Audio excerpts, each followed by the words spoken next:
Islam was.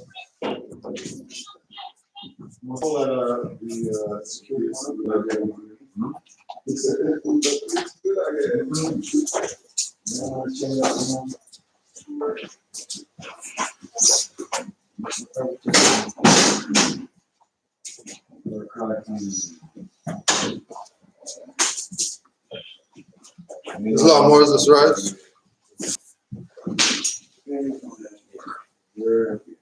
Father on the left towards the right. Allah, Father of the universe. Allah, the Father of the universe. Father of love. Father of love. Truth. Peace. Freedom. And justice. Allah is my protector. Allah is my protector. My guide. And my salvation. By night. And by day. The Holy Prophet. The Holy God.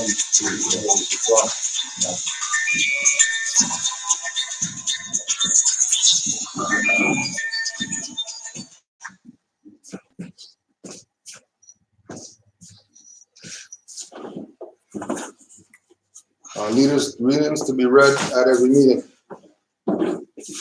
I hereby inform all members that they must end all radical, agitating speeches while at work, in their homes, or on the streets. We are for peace and not destruction. Stop flashing your cards at Europeans, it causes confusion. Remember, your card is for your salvation. Failure to obey these orders will be of severe consequence. We are for love, truth, peace, freedom, and when these principles are violated, justice must then take its course. Any member or group of members who hold malicious feelings toward the temple or the prophet, or violate the divine covenant of the Moorish movement, will receive their reward from Allah for their unjust deeds. All true Moors will and must obey the law as laid down to them by their prophet. If they lose confidence in their prophet, they should turn in their card and button, cease wearing their turban and fez, and return to the state where I, the prophet, found you. This is a holy and divine movement founded by the Prophet Noble Aliites. And if the prophet is not right, the temple is not right. The prophet, therefore, is sending out a divine plea to all Moorish Americans that they do their part in protecting their prophet and the temple. This is an everlasting movement founded by the prophet through the will of Allah to redeem his people from their sinful ways. Noble Aliites. Islam. To be proclaimed at every meeting. Islam. I am glad to know that I have a few faithful Moors among you all, and I desire for them to know the truth and the divine truth. There is a host of jealousy about me and the movement now by the same people of our side of the nation that claim that I was only a joke and unreal. But now, since they have found out from the government officials and the nations of the earth that this is the only sole foundation that all Asiatics must depend upon for their earthly salvation as American citizens, they are working every scheme that they can to disqualify me, so they may take charge of the situation. I have notified all these things to you long ago in the past. It is through the faithful Moors that attribute to the movement and uplifting funds. The ones that paid their divine respect to me and the movement will be remembered. That is why I am calling upon all faithful Moors to increase their faithfulness to me, your prophet, and your divine Moorish movement. I need finance and I need it badly. Never before have I needed finance so badly as I do at present, so I can shove aside the discord that is facing the nation. It all comes through jealousy because of my fame and nobility. The nations of the world will not recognize the movement without I, the prophet, being head. It has been proven by my works which I have performed in the past few years. Prophet Noble Aliites. To the members of the Moorish Science Temple of America, this is the instruction from your Prophet Noble Aliites. Be faithful unto your forefathers' divine and national creed, that you will be blessed for your good deeds that you sow in the flesh. Allah is the one that judges the world, and his judgment is not on, but the weak can comprehend it not. The end of time is drawing near, so says Allah to his divine prophet, I Noble Aliites. And that's why many hearts have been turned to stone. Many have eyes to see but cannot see, ears to hear but cannot hear, lest they will be confounded of their sins. These are trying hours now, dear Moors, and every evil spirit is moving, and they are trying every weak mind to overthrow and drag out the true foundation that has been laid, and cause confusion in the minds of the ones that do believe. But if you have the true love of Allah and the spirit of your forefathers, you fear not what you hear or see, but will sacrifice the utmost of your very life to protect your movement and your prophet. Watch your enemies, dear Moors. Your enemies are the ones that speak against your prophet and ridicule him to the very lowest, and the ones that speak against your divine and national principles of your temple. Act accordingly, and Allah will bless you for your good work. Peace, your divine prophet, Noble Aliites. Divine Constitution and Bylaws. Act 1. The Grand Sheik and Chairman of Moorish Science Temple of America are empowered to make law and enforce laws with the assistance of the Prophet and the Grand Body of the Moorish Science Temple of America. The Assistant Grand Sheik is to assist the Grand Sheik in all affairs if he lives according to love, truth, peace, freedom, and justice, and it is known before all the members of the Moorish Science Temple of America. Act 2. All meetings are to be opened and closed promptly according to the Circle 7 and love, truth, peace, freedom, and justice. Friday is our holy day of rest because on a Friday the first man was formed in flesh, and on a Friday the first man departed out of flesh and ascended unto his Father God Allah. For that cause, Friday is the holy day for all Muslims all over the world. Act 3. Love, truth, peace, freedom, and justice must be proclaimed and practiced by all members of the Moorish Science Temple of America. No member is to put in danger or accuse falsely his brother or sister on any occasion at all that may harm his brother or sister, because Allah is love. Act 4. All citizens must preserve these holy and divine laws, and all members must obey the laws of the government, because by being Moorish American, you are part and parcel of the government and must live the life accordingly. Act 5. No organization of Moorish America is to cause any confusion or to overthrow the laws and constitution of the said government, but obey hereby. Act 6. With us, all members must proclaim their nationality, and we are teaching our people their nationality and their divine creed, that they may know that they are part and parcel of this said government, and know that they are not Negroes, colored folks, black people, or Ethiopians, because these names were given to slaves by slaveholders in 1779 and lasted until 1865 during the time of slavery.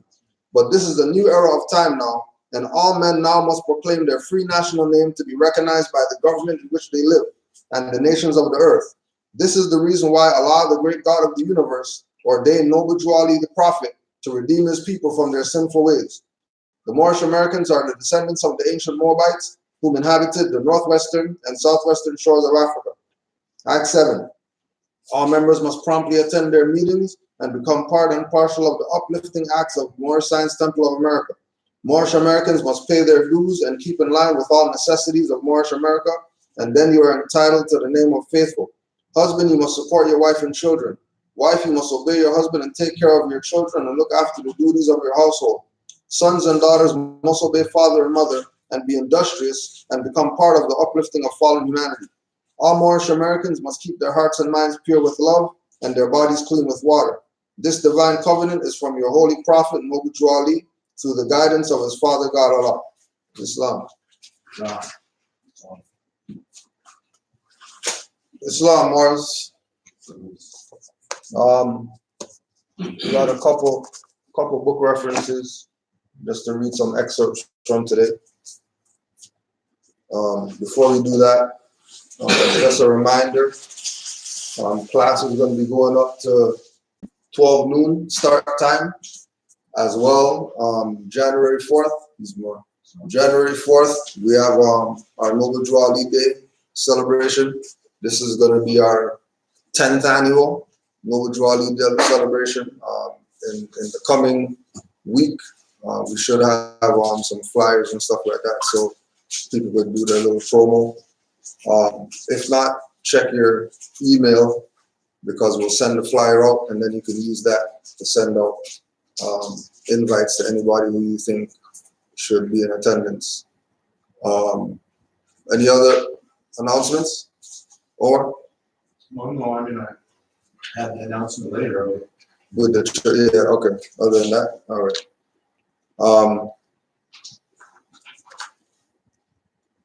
So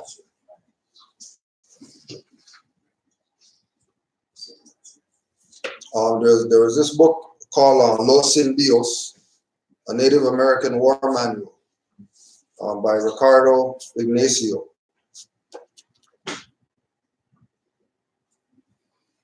The battle of young indigenous American man who grows up, like most other indigenous Americans, suffering from the aftermath of ethnic cleansing, displacement, internalized racism, Stockholm syndrome, forced assimilation, and the ongoing colonialism that began in the year 1492.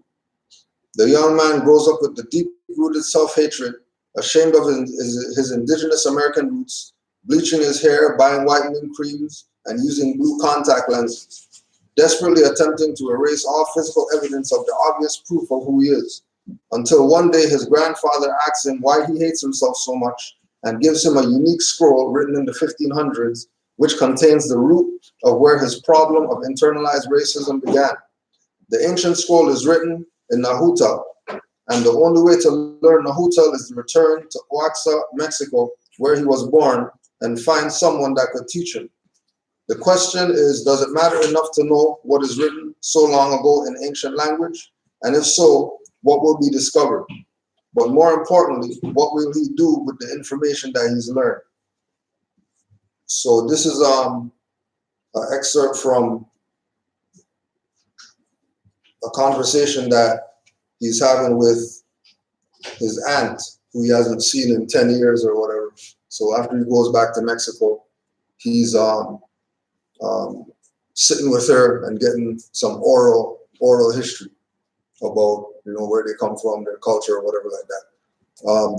The significance of this is that the storyline, even though they're talking about Mexicans, is a direct parallel to the Asiatics of North America who don't know themselves, who bleach and do all the fake stuff to themselves to make themselves acceptable to the European paradigm, right?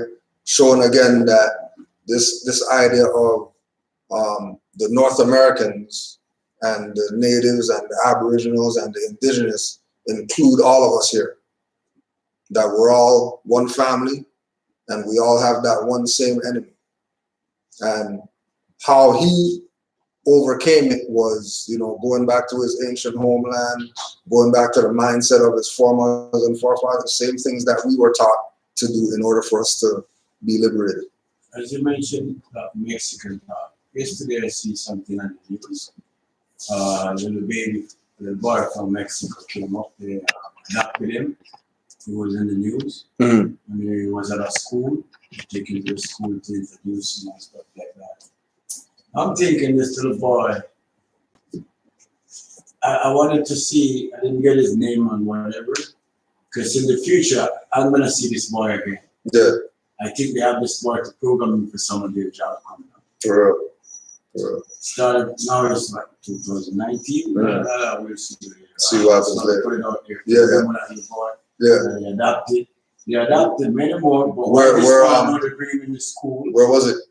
Here in Canada. Oh, okay. Okay. In the TV news. Yeah. And they show him, bring him to the school, let him see all the children and stuff. But it's a dark skin boy too. Correct. Yeah. From Mexico.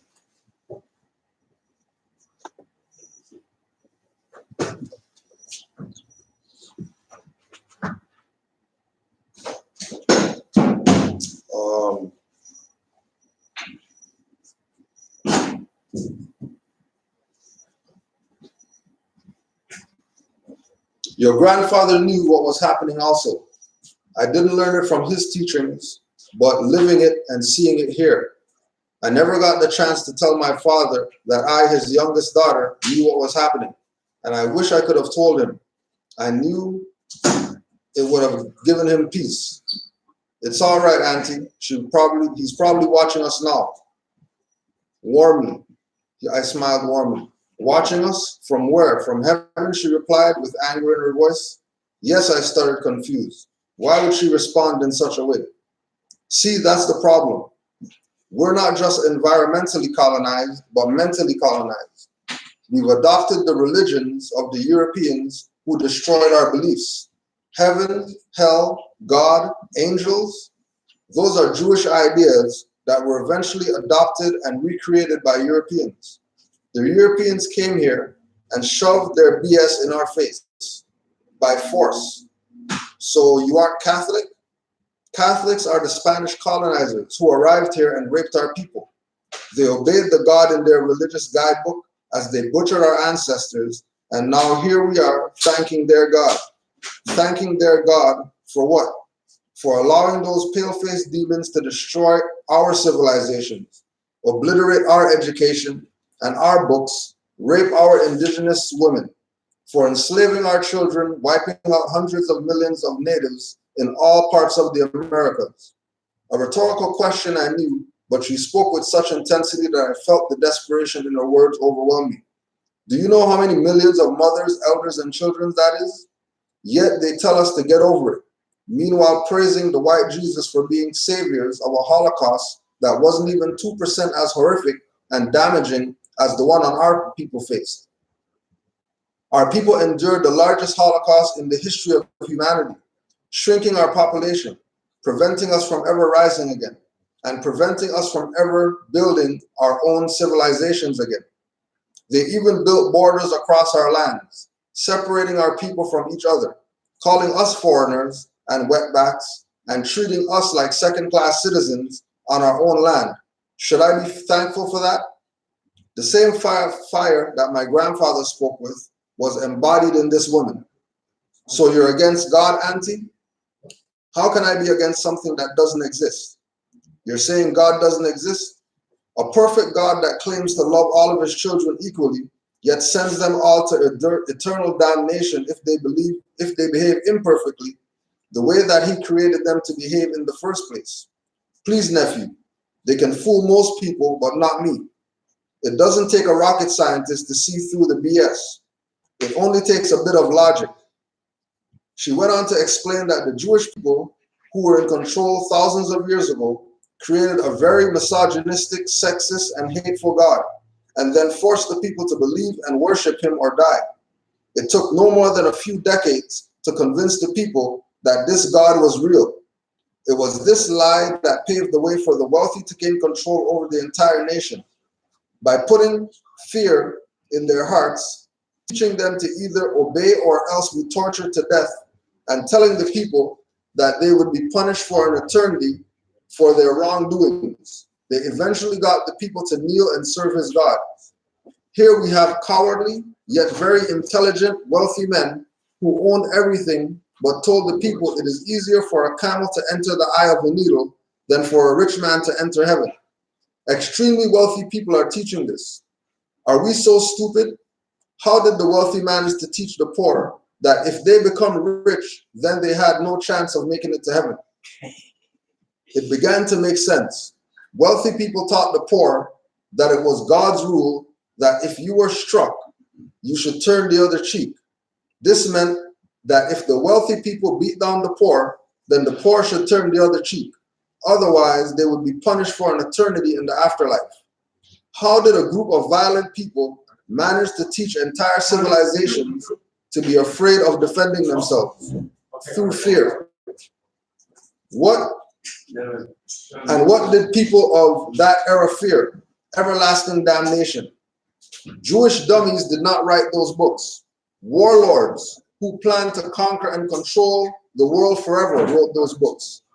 When the Romans, who were attempting to conquer the world as well, came across those books, the Roman general, who was a pagan, came to admire their teachings because he saw how the Jews were able to easily control their population with them.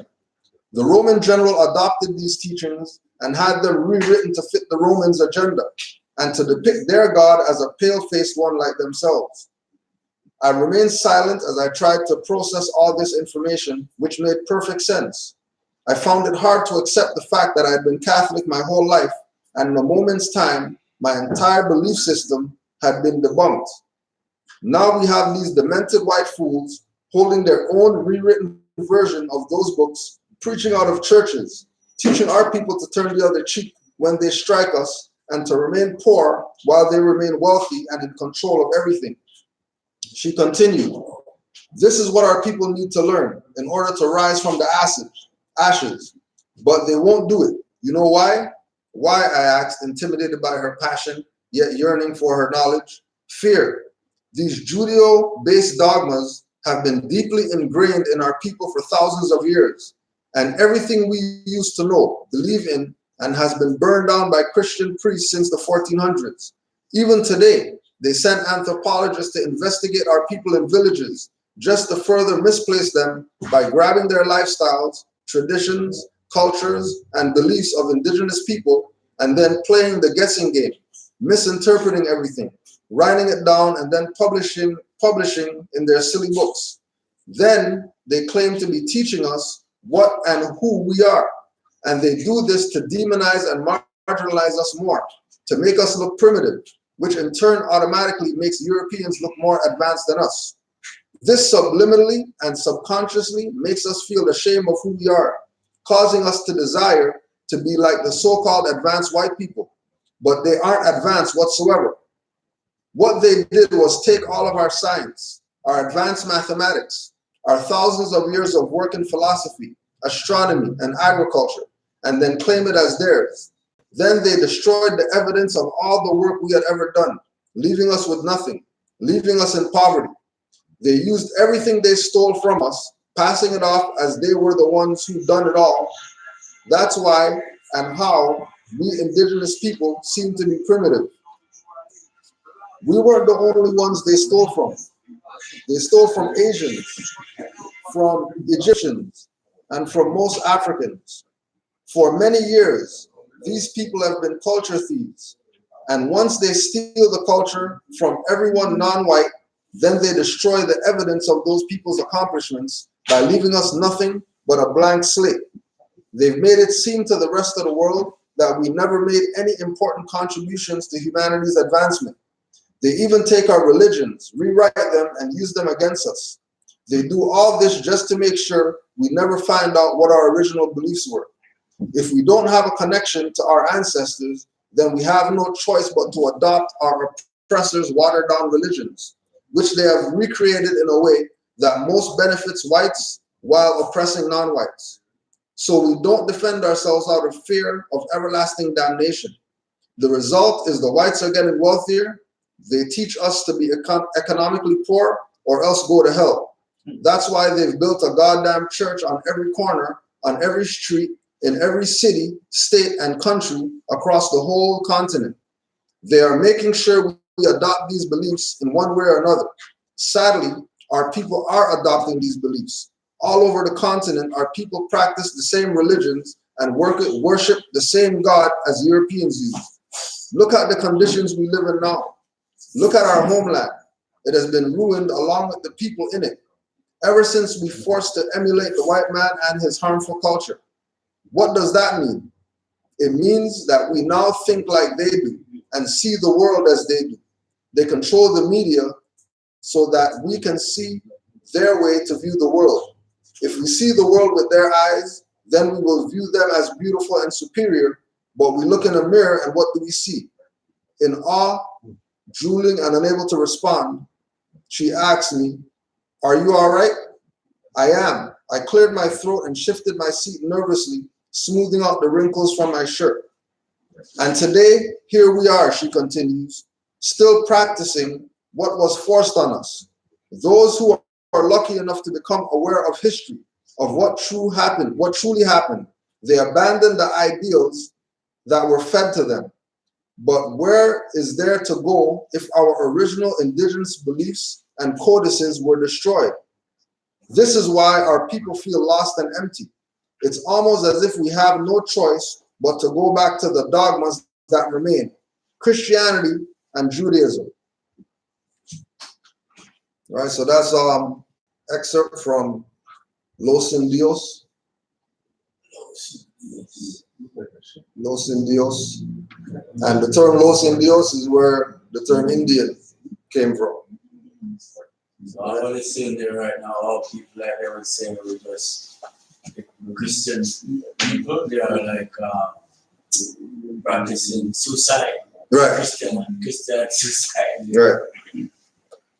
Right. And then keep in mind as well, it's taught that the dogmas that were used to suppress the people is Christianity, Judaism, and Islam. But the natives only say Judaism and Christianity because they know Islam was in this land and it's part of their culture long before any. Christians don't practice from birth. Yeah. We get feed into their beliefs from birth. Yeah. Because remember from let's go back as far as Egypt, from in the Pharaoh days, how the Pharaoh used to manage his land over his people. If you didn't go by the Pharaoh belief too, then you were cast out. If you never go with fair beliefs, you were cast out. So the white man oppressed us from the beginning. So we get feed into the white man philosophy. Pale faces in the Pharaoh times. Huh? In the times of the Pharaoh, those were all ours. Yeah. There was no pale faces in the Pharaoh's time. Mm. We may be referencing the fact that No, I'm just referencing between the white man and what's same. they were feeding. So back in the fair, there was Jews, and Jews are like us too. Yeah. We were the Jews, you understand what I'm saying? But even back then too, there was still one or two people in between that trying to slay. You understand what I'm But they saying? were still our people. But they were still our people. Yeah. That's why we have to stick to. I get what you're saying. Right. Yeah. Any other thoughts on the Los Indios excerpt before we carry on? So that was written by, was that a European or something? No, Mexican. Mexican. Yeah. Yeah, interesting. Yeah, it's an interesting read. Yeah, because you see, it's telling about the beach and everything that's happening right Yeah, yeah, now. I know. These people don't even want to look like themselves. look like themselves. Yeah. Oh, man. Yeah. But you see, when you come up with various education, Yeah. anything that is okay is okay. Right. If you don't know better. Yeah. Now, why would he really, like, I travel a lot, and sometimes you see some people skin, you can look straight through them and see the bones, the veins, everything. Yeah. Do you think I can damage this to look like that? Right. You gotta wonder what under here. Mm-hmm. You know what I'm saying? So, Yeah. I don't know what I mean. And again, it's what they were talking about the mental enslavement, Yeah, that's the biggest part of it. mental enslavement, which again stresses the point why Noble Drew Ali came and presented what he presented to us, so that we can know who we are. Ultimately, what this is about, us knowing who we are, so that we can have that ancestral confidence to stand up regardless of what we have to deal with. That's right. We take the position of truth over falsehood and illusion. Which is hard because the mental mind of some people, they feed into, they feel mentally strong, and well, look, no matter what you tell me, I know this is where it stands. But not everybody have that mentality, because at the end of the day, if you're in the white man land and they feed you certain philosophies, and that's how you gotta get by. Some people are gonna fall into it to try to get by. Right. That's what I'm saying.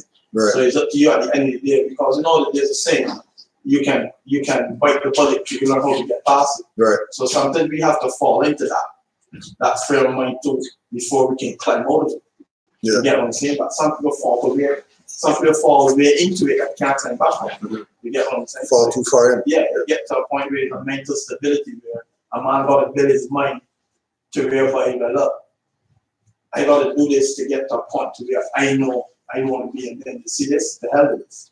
Right. Which is the point of the class today. But with Omar, No, I was just going to say that I think we're all in it right now. That's right. Financial situations, economic situations there. But one of the things that I've been thinking a couple of days ago, and I'll speak on it a little bit later, but just in reference to what we're talking about now, is it's obvious you just walked through this door, right? Mm. But you've already been in this door, in this room, let's say, in your mind. I do my own research. Fair enough, but I'm saying, but there are enough of us all over. Yeah. Why is it, and this is the other part, there are enough conscious ones of us melanated. Mm. How come the work that they've really done has been that great? Because even the conscious ones should have been coming together. You know, black people, I never say black people to specify. Yeah.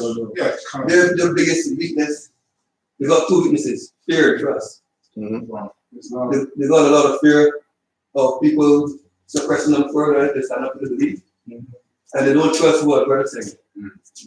Right? it's funny that they'll trust what the European will say, right? Because that's what their ancestors come up teaching us. That's what they were conditioned. From their poor parents, like your great grandmother come up this way, you go to church, Pentecostals, or you come up here, Pentecostal belief, you come up Jehovah's Witness, you're from your family line, you got Jehovah's Witness belief. But when you get in this part that you sit down and you think, hang on, but a lot of these things don't make sense, because back in the day, they didn't have the gene to form Jesus. Right? So who was it then? It's used, right? But they lose J. Of course. Still J. Yeah. But J only came in the alphabet when what? 2 years ago? You understand? But I mean, I think one of the things I think we have to look at is how quickly first, I mean, these are, like you said, you have two sides of the coin. The other side of the coin for us is that we as a species are so adaptable that, as I said, I was working on a set one day and a lady, I overheard her talking. She's teaching at Ryerson a course on how people go into a job interview. Because they say people can't make eye contact now. In one generation, they have bred that out of people, that everything's on this. So she's running a course now. Think about how crazy this is to be able to sit down and talk with someone in a job interview. And I thought to myself, well, that should be the same energy that we should be able to do to have our children now be able to reverse that. Like, you keep talking about how much work they've done against us.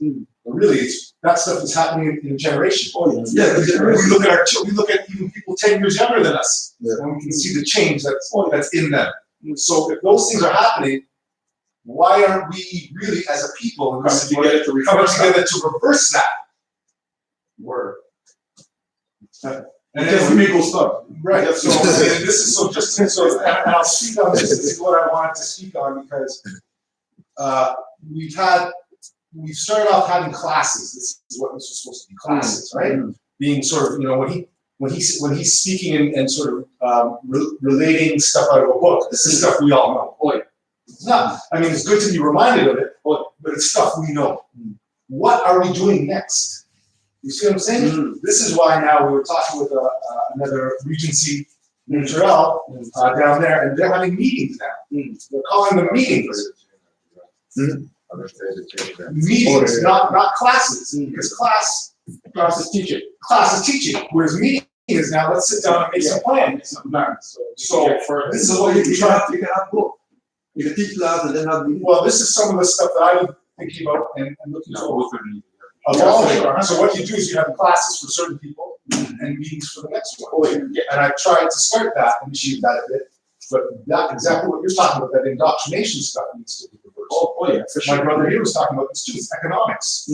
Until we can get into economics and start being able to, I mean, half of us or 3/4 of us spending time just keeping food on our table and a house over our head. If we can't, that's why the prophet said, if we don't have finances, a beggar nation can never attain its highest level of spirituality. But this finances there, but people, like I said, people don't trust. So when you got trust, you don't got nothing. But it's interesting you say that, and you can take this personally, right? We'll say we don't have finances, and we find ways to throw our finances away. That's things, right? We do that. Yet we will say that we don't have finances for certain stuff, right? The whole process to finance, you can get around that. As you said, Once the mind, finance is just, it's an obstacle. It's just an obstacle. Actually, it's an illusion. You get what I'm saying? Yeah. No matter how you look at it, you can always get around that. You understand what I'm saying? Because a congregation starts with one person. You understand? It starts with one person. Once you get it, look, it takes two to make a congregation. You don't need 10 or 5. That's right. It takes 2 people to make a congregation. That's right. If you're serious, it's like me walking to the job and I tell you, listen, what I can bring to your table for your business to get further is my experience and my knowledge and so forth. You understand? It's like we come here. If we want to get further, if he's giving 50% and he's giving 50%, that's 100%. Maybe 50% is all he can give.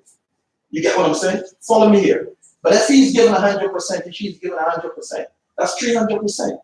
You understand what I'm saying? So if all we come together and he can give 20, he can give 40, then what's that going to do? We start from there, we build a foundation, and we move forward. Everybody got to be on the same path to want the same goal. Like I said before, black people's biggest problem is trust. Absolutely. Because when you go into business, like I had businesses back home, you can tell you, right? Bars, strip club, hurricanes, all they had it, right? I walk away. And when you don't trust, when it's easy to sit down and talk. But when you actually invest boots to the ground. When you actually invest in and you're looking at you open your money. But don't forget, we would all be brothers and sisters here. But that thing that they call money separates people big time. So I would invest in you and you and you and decide that let's hold a variety store. You come in, I'm gonna check your book for and they say, oh, books look very dim. He speaks to this, right? Yes, it's a back beer, Guinness, whatever. And I'm thinking, I should got me $1,000 off these drinks. The capacity of people in here at $20 a head, I should got at least $11,000. But when I open the safe, It's $15,000. It's $5 a day. no, when I open the safe, I'm saying 18 grand. I'm saying, hang on, but that's just the money we do. Why would we want to be drinking? You understand? So in partnership, we as black people, in partnership, don't trust people when it comes to money. So that's why There's good reason for that, right? From a certain perspective, exactly what you're saying. You're talking about trust. And remember, trust has to be gained and earned, right? So but hold on, from the perspective of what you're talking about, exactly what you're talking about is the trust. And the trust would be to say, okay, I trusted this, and when you open up that safe, there should be $31,000. yeah. Trust was lost the instant you opened up that safe and only $18,000 was there, right? And therefore now there's no trust, right? So you know what? You know we said we close it down. But here's another. The word trust, there's two sides to a coin. And people gonna realize this. People gonna realize this.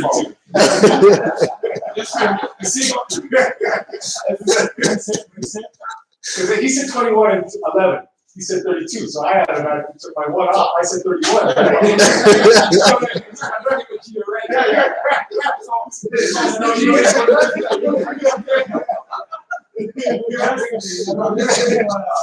Hey,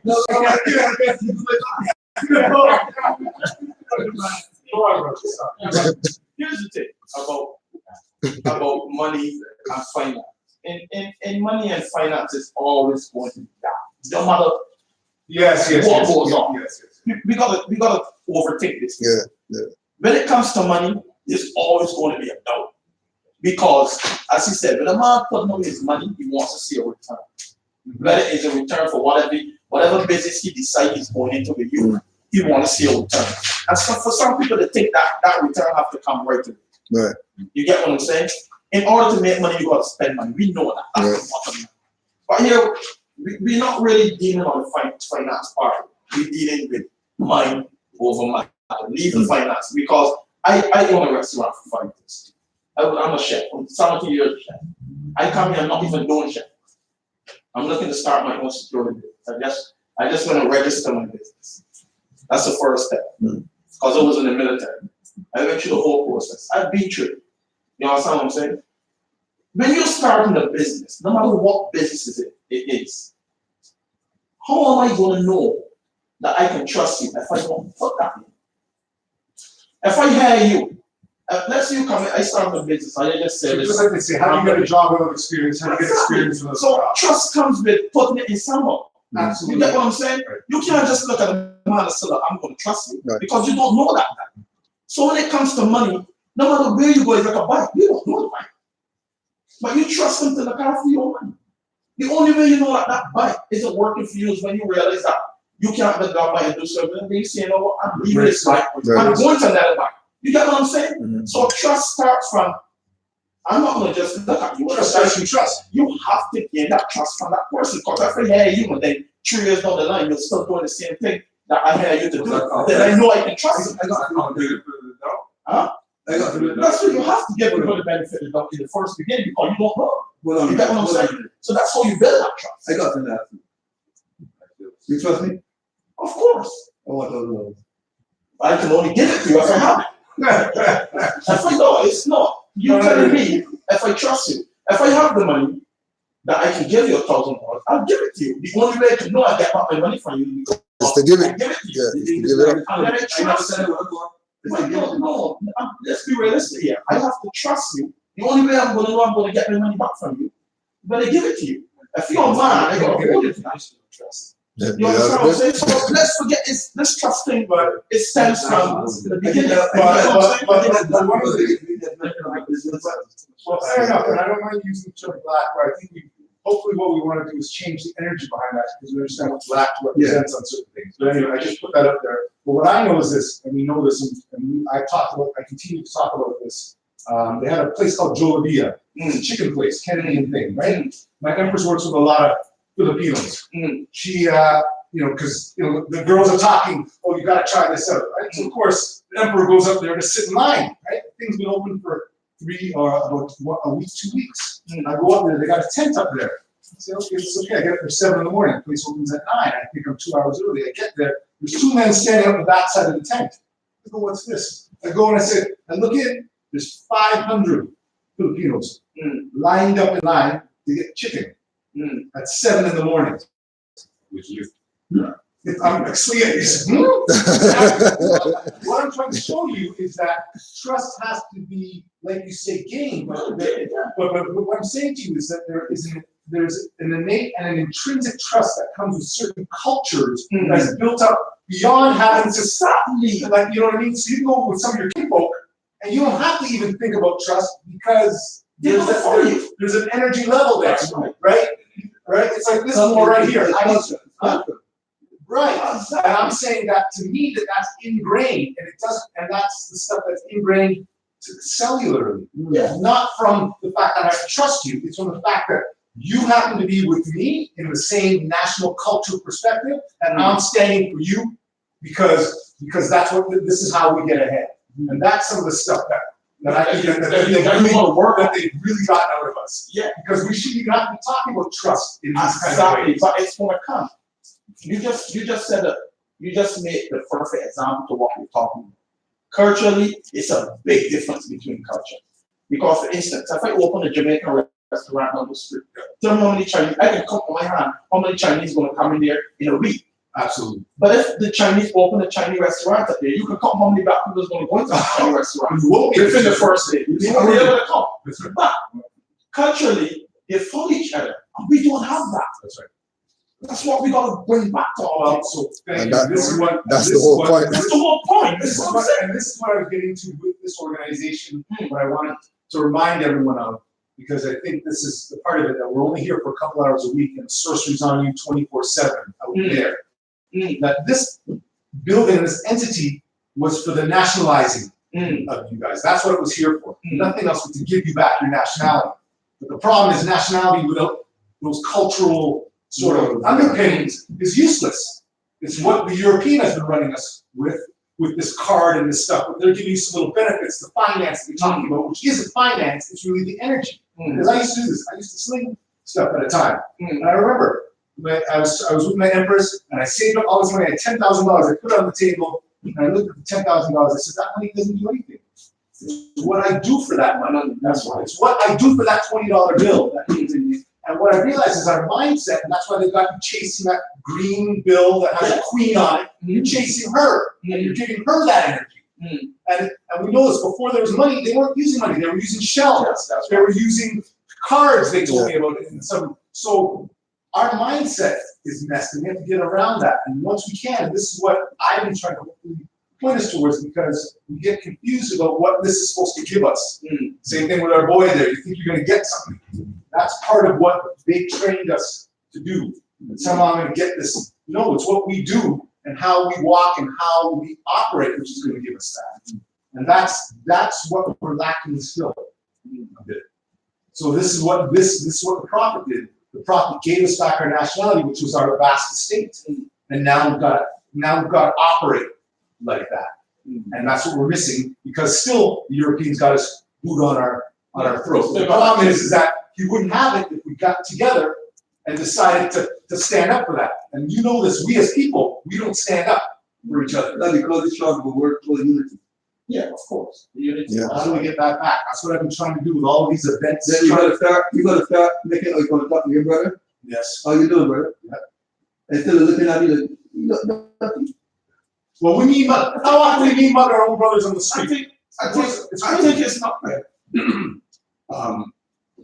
I sit on a jury for music development called Factor, for young people who want grants and etc. Well, no, not necessarily. this weekend, I went through 3 juries for African American youths. So I had to listen to 3 songs from each, from each group.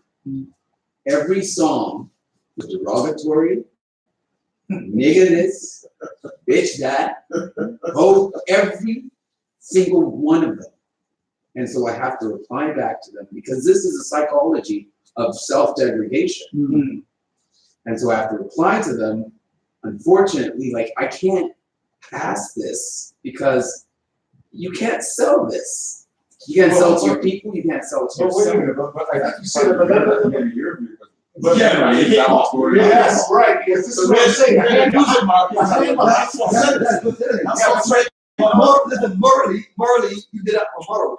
Because you don't appreciate you calling an empress or in a bit and a whore. Which is straight up because I've never done that in my life. I know, so this is where, Music industry. yeah. It's called the music industry, and it's making money off of that. So everybody's going from that. So everybody's going from the sentimental music, where the music had, where people can listen to that Soul. Yeah. They get into this part where, you know, everything is about. Doesn't matter. There was an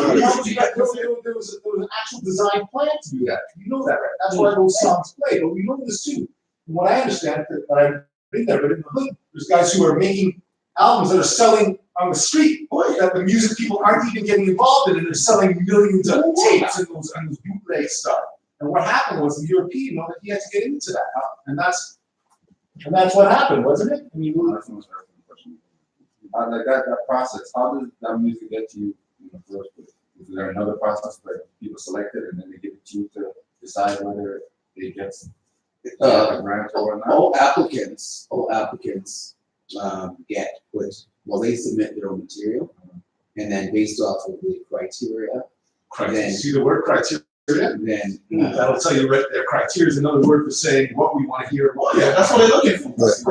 In a sense, right? so based off of what you submitted, the depth of your presentation, then it's graded. So there's like 5 or 6 different categories, and then I have to grade each category and how they submit it. So like their bio, their website, their marketing plan.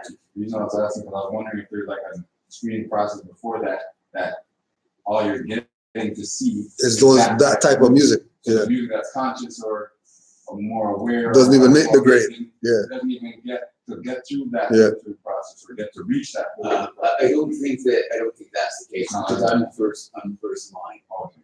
So is it just you doing this jury, or is it No, other there's hundreds of people. So who passes it? You gotta get a certain amount of votes to get passed. So your grade is out of 100. So based off of, Rendition, yeah. So out of 100. The only reason I'm saying that is because, and this is what months we're in, December, January, February, around March, I'm throwing a karaoke competition, Barbados versus Canada.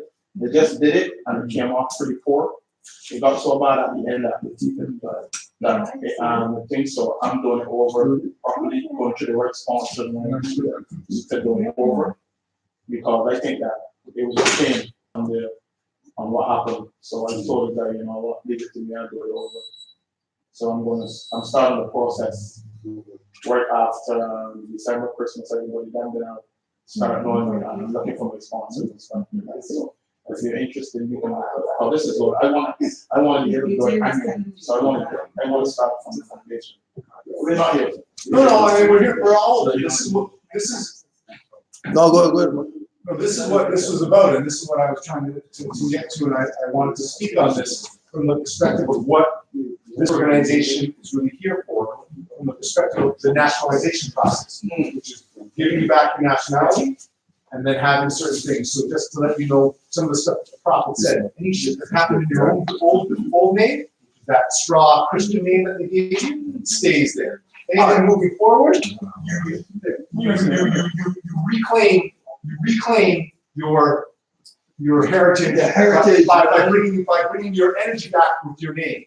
So my straw name is Bruce. My indigenous name is Omar. And when you look at those names, they all reflect back to God, right? Any of our names, right? And then we also have 25 classes. And that's the 2 and the 5, the 7 days that run every day. Right? We only exist in those 7 days. So that's what we're just wanting to get that out to us to remind us of that. And then what I'm hoping is from that platform, what we look to do is come together. All of those things that you're talking about, bring us all together. But really, it's not about us. It's about waking everyone else up. But I think we could use the same media that they got over here with my system and start promoting ourselves a lot more because they've been using us for some key years. So it's time that we start reversing this and start using them and start blowing up ourselves over here. Let people know that we're here. We back. Yeah. It's time to get up. And any system or infrastructure that they've been using. We can use it against them. It's pretty much what we We build it We up. show them how to do it and not Oh, yes. Yeah, just using it their way, right? Listen, I had a conversation with a white man in England in a pub, and it got to how it works. So I had to educate him about how strong these black people are. I said, listen to me. You guys, I don't think that you're racist, because there's one racist to human race, right? What you are is upset that everything we invent, you enjoy. I tell them straight, you know what the guys don't invent nothing but crack, last year drugs, and rock music. When it comes to dancing, and not even invent rock. I said, listen, when it comes to dancing, we invent that. When it comes to music, we invent that. How you guys invent dancing and music? I said, listen, back in the day when you were in your mansion, looking out on the stage, sitting in the corner beating drums on the bucket and dancing to the music, your asses didn't know how to pull a tune. I said, we start music by beating those things and thoughts and dancing to it. You were looking through them in the rappers. How the hell are you going to invent something that you sing? But I just want to, I think one of the things we have to be aware of too is that they indoctrinated their people as well, right? Because you know, the average child, every child doesn't know hate until someone teaches them hate. Oh yeah, Right? oh yeah. So you know this, that they were indoctrinated. You know, 3/4 of them you talk to at the end of the day, they're sort of looking at you back because they know that they agree with what you're saying, but it goes against everything that they've been trained at. They can't take it over to them. Yeah. You know, this, that, and this guy is so. Those ones get outcasted. Yeah. That's why the world of religion is so vast. Yes. That religions fighting religions every day. That's the biggest And that's story because of what you just said. Everybody's fighting to get their religion to the top. They think that their religion is better than my religion or your religion, or everybody's fighting to prove that their religion is the real religion. You get what I'm saying? But I just put it for Me in the whole, I would like to believe that everybody's religion is the same, but I can't because I know You there's know what religion is. Yeah. Religion is not what all people do. Listen, all we need is unity So really, you know, we talk about and love. love. Unity. That's all we need. And things can be a lot better. Instead of saying your brother on the street hungry and they got nothing that you got, let's give something. You know what I'm saying? When I first moved here, he could tell you, I used to take my own money, go to what's the place name again? No, not no, it was the other one. So you're gonna turn it off here. And buy cakes and water you know, it doesn't matter if you blue, green, or I don't care. You know? Oh, I know, they get pulled right away. But You were saying you were here giving away. Yeah, just because what taught me that is me and my daughter was walking from the supermarket. This is in England 2 years ago, and this guy he was sitting on the street, and we come out of the Tesco, and my daughter she was only about 3 at the time. She was about 3 at the time, and she walked up to this guy and she held his hand, and she said, "Are you okay? Are you hungry?" And she had like a little pack of sweet biscuits, what we call it, called little. Yeah. And she said, "Look, this is all I have." She give it. And the man said, "Thank you. You're so sweet." And that kind of like give me a little goosebump. So when we walk up, I said, "Dari, what did you do that?" She said to me, "Papa, he was hungry and he needed help." That was a white man. My daughter, 3 years old. You see, the thing with kids is that they only know love. Absolutely. They don't know nothing else but love. Until you get home and you start talking about this nigga that and this and that, the third, and depressing certain class of people. Right now, when you're a child, you say, because my daddy called him, my daddy called him, tell you head or whatever. You know, so obviously they're thinking their parent is right. That's the belief that we come up. My dad or mommy is telling me nothing that's wrong, so if he a nigga. So it is bred into them from that nourishing years. Because at school, young Indian child, young white child, young black child, they all get play together. They don't know nothing but love. It's sad. Very, very much start. Back to the music thing before. Just like ironically, yesterday I was talking to my brother, he's in so-called Jamaica. And he got some tourists taking them around. He said they are Americans, Black Americans. So I asked him, did you try to talk to them to find out what Black American are, or what African American they are, or how it is? He said, bro, all they want to hear is the music's that the one you're talking about just now. The bitches and the this and the that. They don't even. So just like yesterday we were on that topic with people from there, down there, and that's all they want to hear. Not even some original music. No. This, that, but that's what we said. We said nothing. We're only selling because Cool for nothing. the industry is made. You know, there's an artist that was sending, I don't know if it was somebody from here, but he was a juvenile in America, and I think it was Interscope. He gave him a $6.5 million deal because all he's doing is cussing and making noise. But while he was imprisoned, they gave him a $6.5 million deal to a minor to promote negative aspects of his people, right? $6.5 million. So what do you think these kids are going to do? You see, and it's deliberate because it's the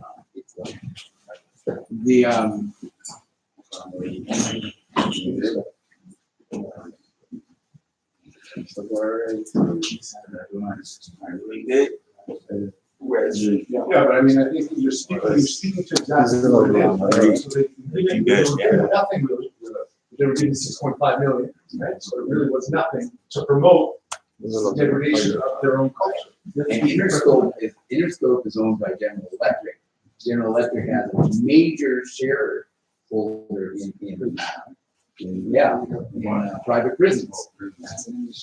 So it's a massive industry, and they make more money in private prisons than they do with music.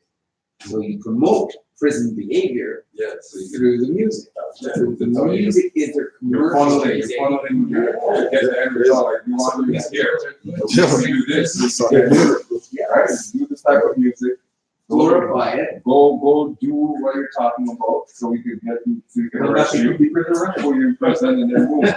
So, but here's one of the things that I was talking to Kuda about this. See, we can continue to remind ourselves exactly what they're doing.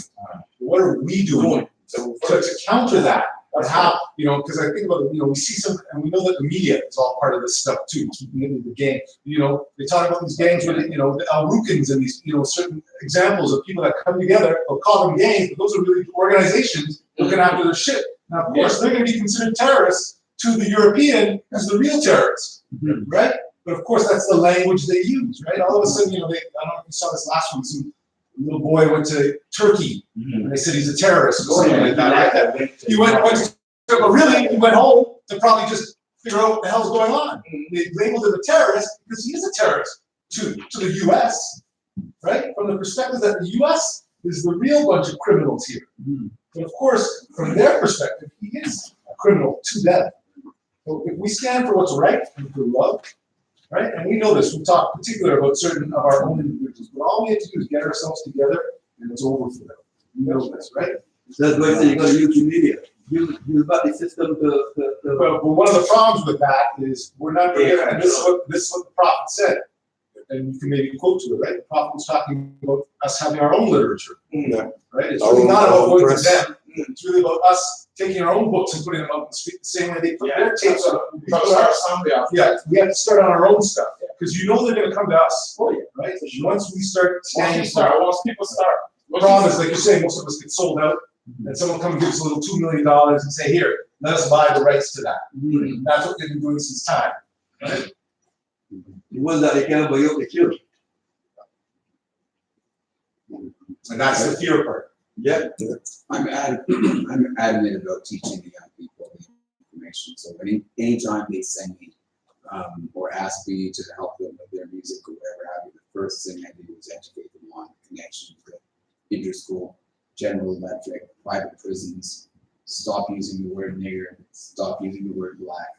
These aren't nations. So I constantly, and because I'm in the industry, I have a lot of young people that call me for some direction. So I'm adamant about changing their mentality and providing them with the information, which is getting them to their national.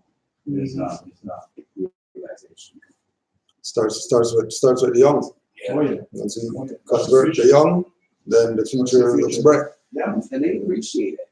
If you can give them, not just tell them, but give them links, give them the material so that they can research it. And they're like, how come nobody else has told us this? How come nobody's... Yeah, because it's a perpetuation of your own degradation. And you're using you as a tool. That's a tool, that's right, that's a vessel. Nobody likes finding that. But this is why even in the literature, Noble Dwali said that every man has to be himself a priest. That we're not relying on one individual to be the salvation of everybody. Every individual who has knowledge should be taking that position of their grand chief, their grand governor, their priest, their high priest, their whatever. Somebody doesn't have to ordain you with that.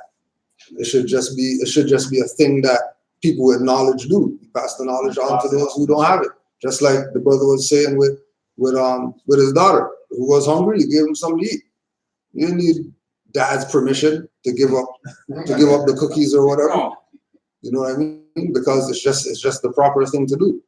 You know what I mean? And everybody, you know, again, going back to what Omar was saying with the concept of the whole class versus meetings, that there should be an aspect that the people who are of sound mind, they're not in kindergarten, right? They're in the university portion of this, doing university stuff, right? The ones who are kindergarten, just walking in the door, heard about this yesterday, then those are the ones who get to ask questions and do class and whatever like that. Everybody else should be doing meeting or doing, you know, active, relative Everybody else should things. be able to come up there one day and do what you're doing. Every week. Every week, it's a new, Meetings, everybody's picking up a meeting. right. That's how the mentality. I'll say this, today is one of the first times, well, not one of the first times, another time this is a meeting. Right now, we're having a meeting. And if you ever see them when they show it on the news, you ever see the meetings? They're always done, everyone's facing each other in a circle, right, talking and building, right? So. And again, we know that one of the issues is that there's so much turnover because there's always people waking up, right? Like Brother Rennie brought somebody today. You're here today. This more brought somebody today. So we got to do the start over again because there's always new people coming into this information, right?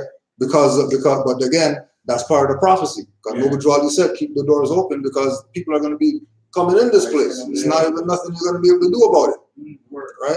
But it goes back to that same idea that, you know, we've attempted to get this to that level of, you know, separating the weak from the sheep, having those who are of a different mindset at a different time doing those things, right? And, you know, like we're saying, the colonial powers, they have a certain hold on our people on a certain level. So when we want to get things done, we can't really get it done because obligations to this colonizer or whatever like that. When, you know, all it takes is just like you're saying, everybody doing their 100%. Even if you're 20, even if it's only 25 that one could do. That's right. Right? Somebody else could pick up the other 75 so that it could get done, right? You're going to say something, Omar, and then I think it was Rennie first. No, I was saying correction on what you said about me bringing in new more here. There's a new more that called me to say that there's a new more that wanted to come. Oh, is that? Welcome. Welcome. Thank you very much. One of the things, as I said, Kudu was talking about this, and this is where, and they talk about it being seeds, right? You put a seed in the ground on seed. Sometimes, you water, it might not look like it's coming out. So sometimes you might have to put another seed, right? So we tried that, and then like Kudu was saying, we had meeting times, and then certain things, obligations happen with those people, and it didn't work out. But coming in vernal equinox is coming around again, so I'm looking to create that again. What organizing and organizations take is organizing, and then making plans, and then fulfilling those plans. So I'm open to all of us doing it. But part of it that's going to take is commitment. Like anything that we do, right? When you do it in your life, you're going to have to set a time. You have to show up. Right? We wouldn't do this with our work, right? If you can't say I'm going to show up to work and then not show up to work, if you got some boss, more than like a so-called boss, more than likely you won't be able to do that more than once or twice without boss saying goodbye, right? But somehow we find that that's okay with us, and that's part of the same sort of indoctrination that we're talking about. We don't see this. We understood that if we keep working on this, this is all ours. We can see that in our mind. We can see the end goal. We'll all be here. The problem is we're too sort of caught up with the sorcery that they got us, right? You see, as the brother here said too, I wanted to come here in a sense, but again, because of the hold that they got on us, because I got a family to feed. Well, that's the other thing too. Yeah, you get what I'm saying? The time it could come. So I said to myself today, you know what? I can lose a day now. Yeah. Because I got to first make that step to get here. You get what I'm saying? Every journey begins with the first step. You get what I'm saying? So I had to make that decision. Am I going to keep putting off coming here to see and to learn about what's for me, and keep letting this work thing stranded down? I said today, I said to my brother, come on, pick me. I'll take this thing because I want to learn. You get what I'm saying? And I'm blessed that I come here, from the time I walk through the door. From the time I walk through the door, I hear the brother speaking, and it calls me. When I hear the brother reading the scripture, it calls me. You understand what I'm saying? That's how it is. So I learned from that, from the time we stepped through the door. Because it's still not the old thing. No matter how old we get, we learn something more in our life every day, no matter how old we get. So that's because I finally got here. That's what I want to say. Anybody have any questions before we carry on? No questions? New people? Any questions? I just want to shout out to everybody. My name is Ryan. I come from Barbados, but I believe in strong values. That's why I'm here. I believe that, you know what, I want to know where I come from. You know? So to everybody, my name is Ryan. It's not about age, but people knowing who you are. Another excerpt. There was I can't remember how I found it. How I found this one out. But this man by the name of Spencer Du wrote a book called The Aliites. The Aliites. Now you're not going to hear too many people bring up Noble Drew Ali, put it in book form. You're not going to hear people really, unless they're Moors, you're not even going to see him being presented to the people. So it was worth investigation to hear what he was coming up with in the book that he wrote. The chapter that we're looking at today is the unfinished pyramid. The unfinished pyramid, chapter 6. So we're just going to take some excerpts. I got some highlighted points in here. We're just going to excerpt some things and discuss on this as well. We're supposed to be having our administrative meeting today. at 3:30. So we're probably going to close out about 2:30, 2:45, so we can get everybody cleared out, so we could get our meeting done at 3:30. So if anybody has questions or anything like that, please don't hesitate today to shoot your questions up or comments or whatever. All right. The unfinished pyramid. An Aliite symbol, the pyramid, has associations of confidence in heritage as well as contemporary progress along a trajectory arching ever to justice and equality through law. But the symbol also conveys associations of unease. The iconic form signifying the grandeur of the Moorish past, pyramids are metonyms for Moorish industriousness, accomplishment, and potential. Yet the pyramid's second association complicates this sense of national pride, for pyramids as symbols of pharaonic Egypt always also recall the biblical narrative of slavery and escape, what you were alluding to while you brought up the pyramid thing, or the pharaohs thing. Yeah. The Bible, though contested, is nonetheless central to Aliite thought, and the Exodus, as the West's dominant myth about slavery, thus cast the pyramid as a product of slave labor, a monument of an oppressive regime. So there's error in that, because as Moors, when we make reference to the pyramid, it has to do with the building blocks, the building blocks of man to reach deific life, right? So it's not, Moors using the pyramid and you automatically think pharaohs and then you think slavery and whatever like that, because we know that if they're saying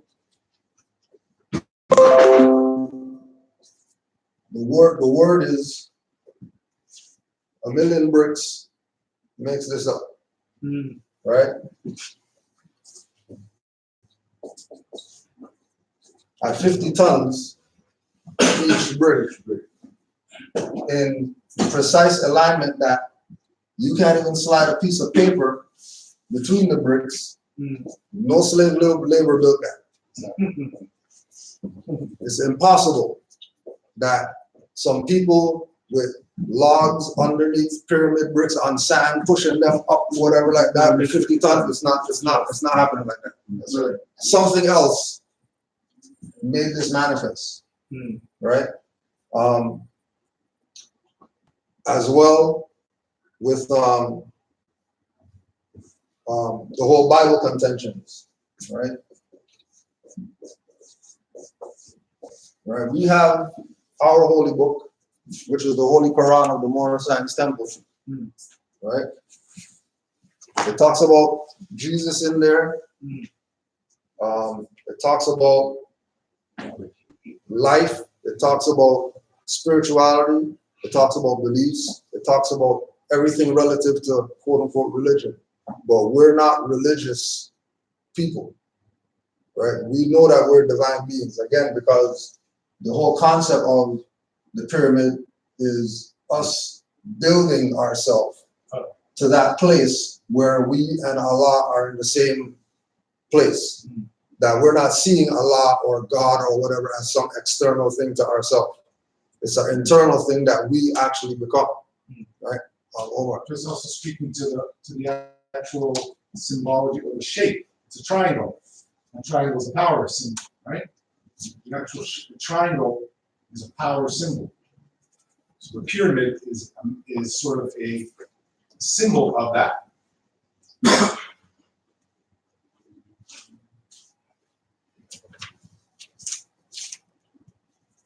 In particular, Aliite communities valorize and engage in a process they call research.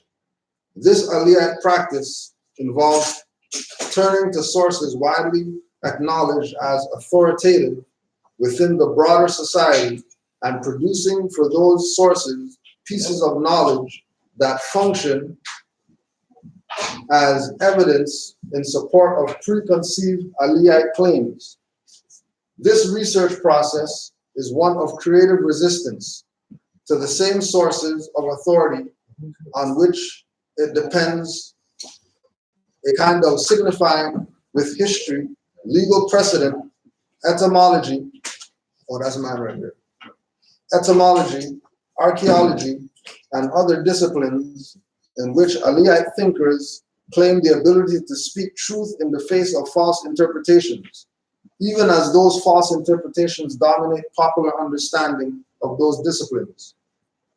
Aliite researchers thus echo Aliite understanding of true law's relation to the fallible human interpretations enforced as legal within society, insisting upon truth in contrast to the lies or misunderstandings that pass as knowledge within America.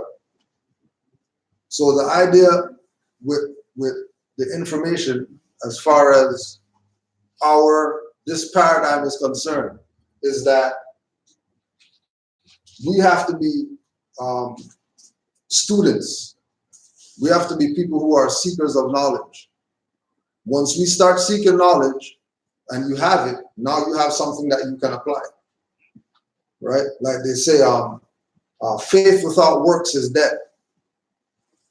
So if we are going to be industrious, then somebody has to be exercising in the industry. Like Tashri Bey used to say,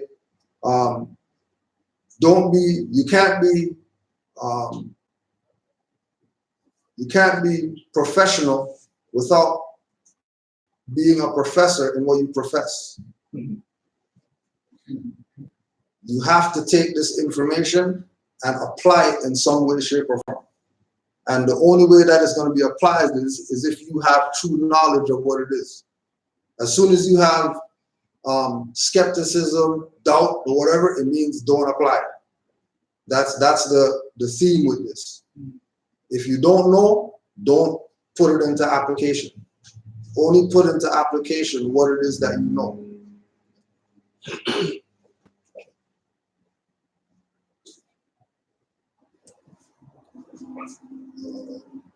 Aliites work with and within the state to reform the state.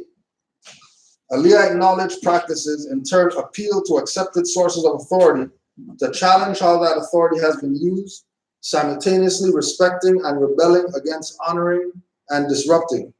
The knowledge practices considered fundamental to this work of contesting and correcting the law produce knowledge understood as evidentiary, that is, capable of functioning as compelling evidence within legal discourse. Evidentiary in Aliite thought means having merit as evidence. I take it to imply, in addition to legal terms as admissible or relevant, that the objective, factual value of what is presented is beyond debate. So because we're dealing with a certain level of information that is not in the common people's mind, they have a lot of doubt with regard to what we're talking about. Because, like we say, our people need to see something in order to say, oh yeah, we're gonna do that because we see that, whatever, without having any backing of where that thing came from, right? And then when the truth's presented, they don't want to deal with it, but they'll believe that there's such thing as white people when they never seen anybody look like paper. And they'll believe that there's devils when they've never seen a guy with horns and a pitchfork running around chasing people, right? There's certain things that they just accept without even going and fact checking. And again, when we're looking at this idea of what's being presented not being up for debate, we are upholders of the truth. That's why it's one of our principles, right? We have 5 principles: love, truth, peace, freedom, and justice. One of our principles is truth.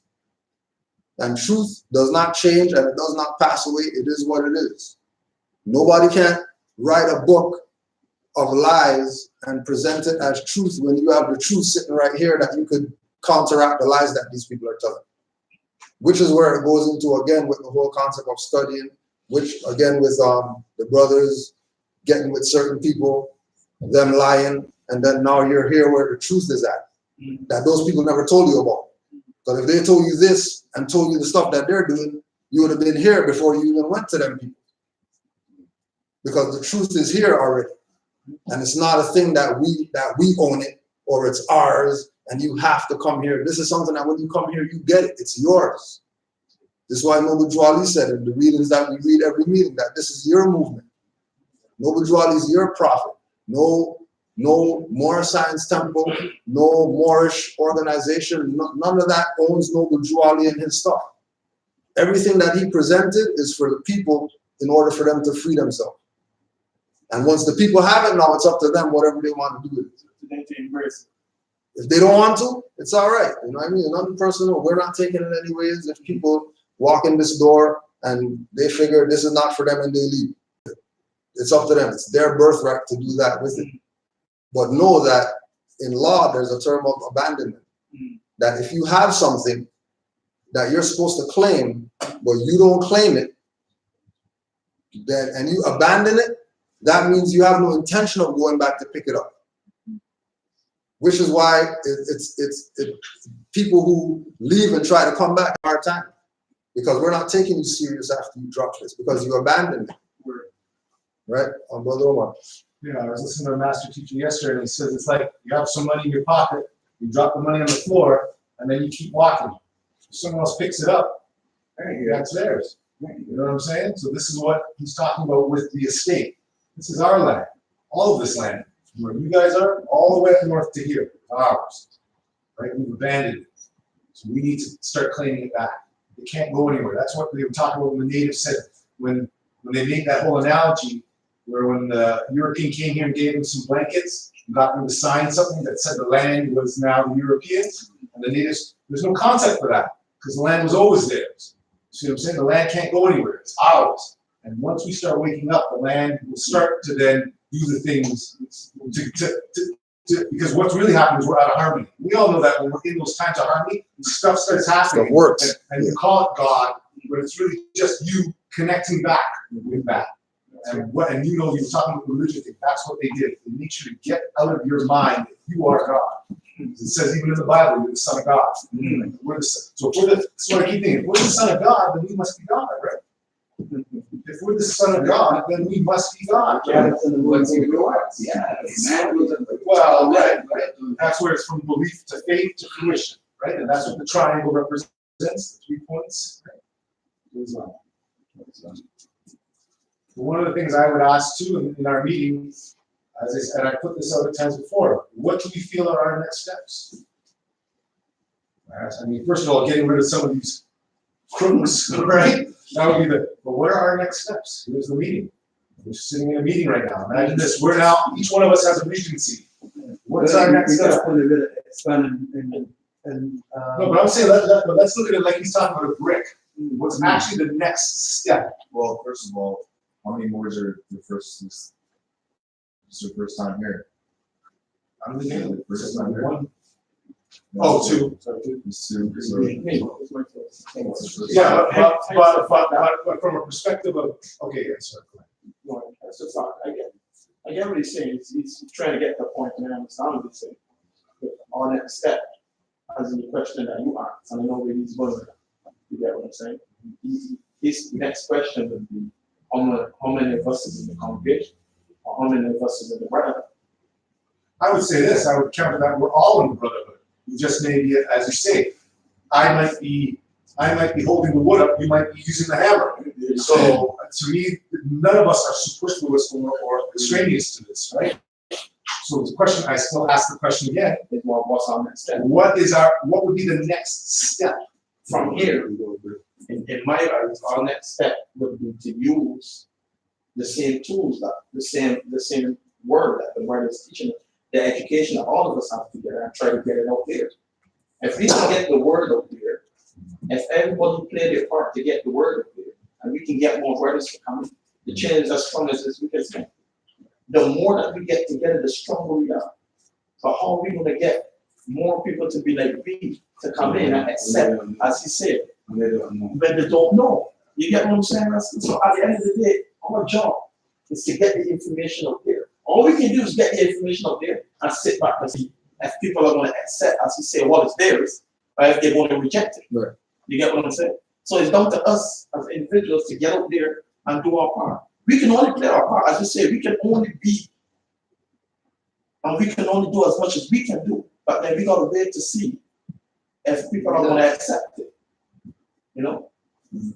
I just want to, sorry, and I totally agree with what you're saying, but I feel like, I think that that's only part of the solution. I think the other solution is for the ones that are able to start, they have a saying, build it and they will come. So That's right. So ultimately, to me, one of the, we were at a spot across the way there, it was a little small space. And I used to come in there, and you remember? You were there. Used to be jammed in there, but 11, same amount here, jammed in this little room. And I said, wait, we need to get to a bigger spot. And so there's a couple of years we're here. Yeah. And now my next thing is, you see that building across there? That's my next step. You see what I'm saying? So just as an example. But it goes back to what I'm saying.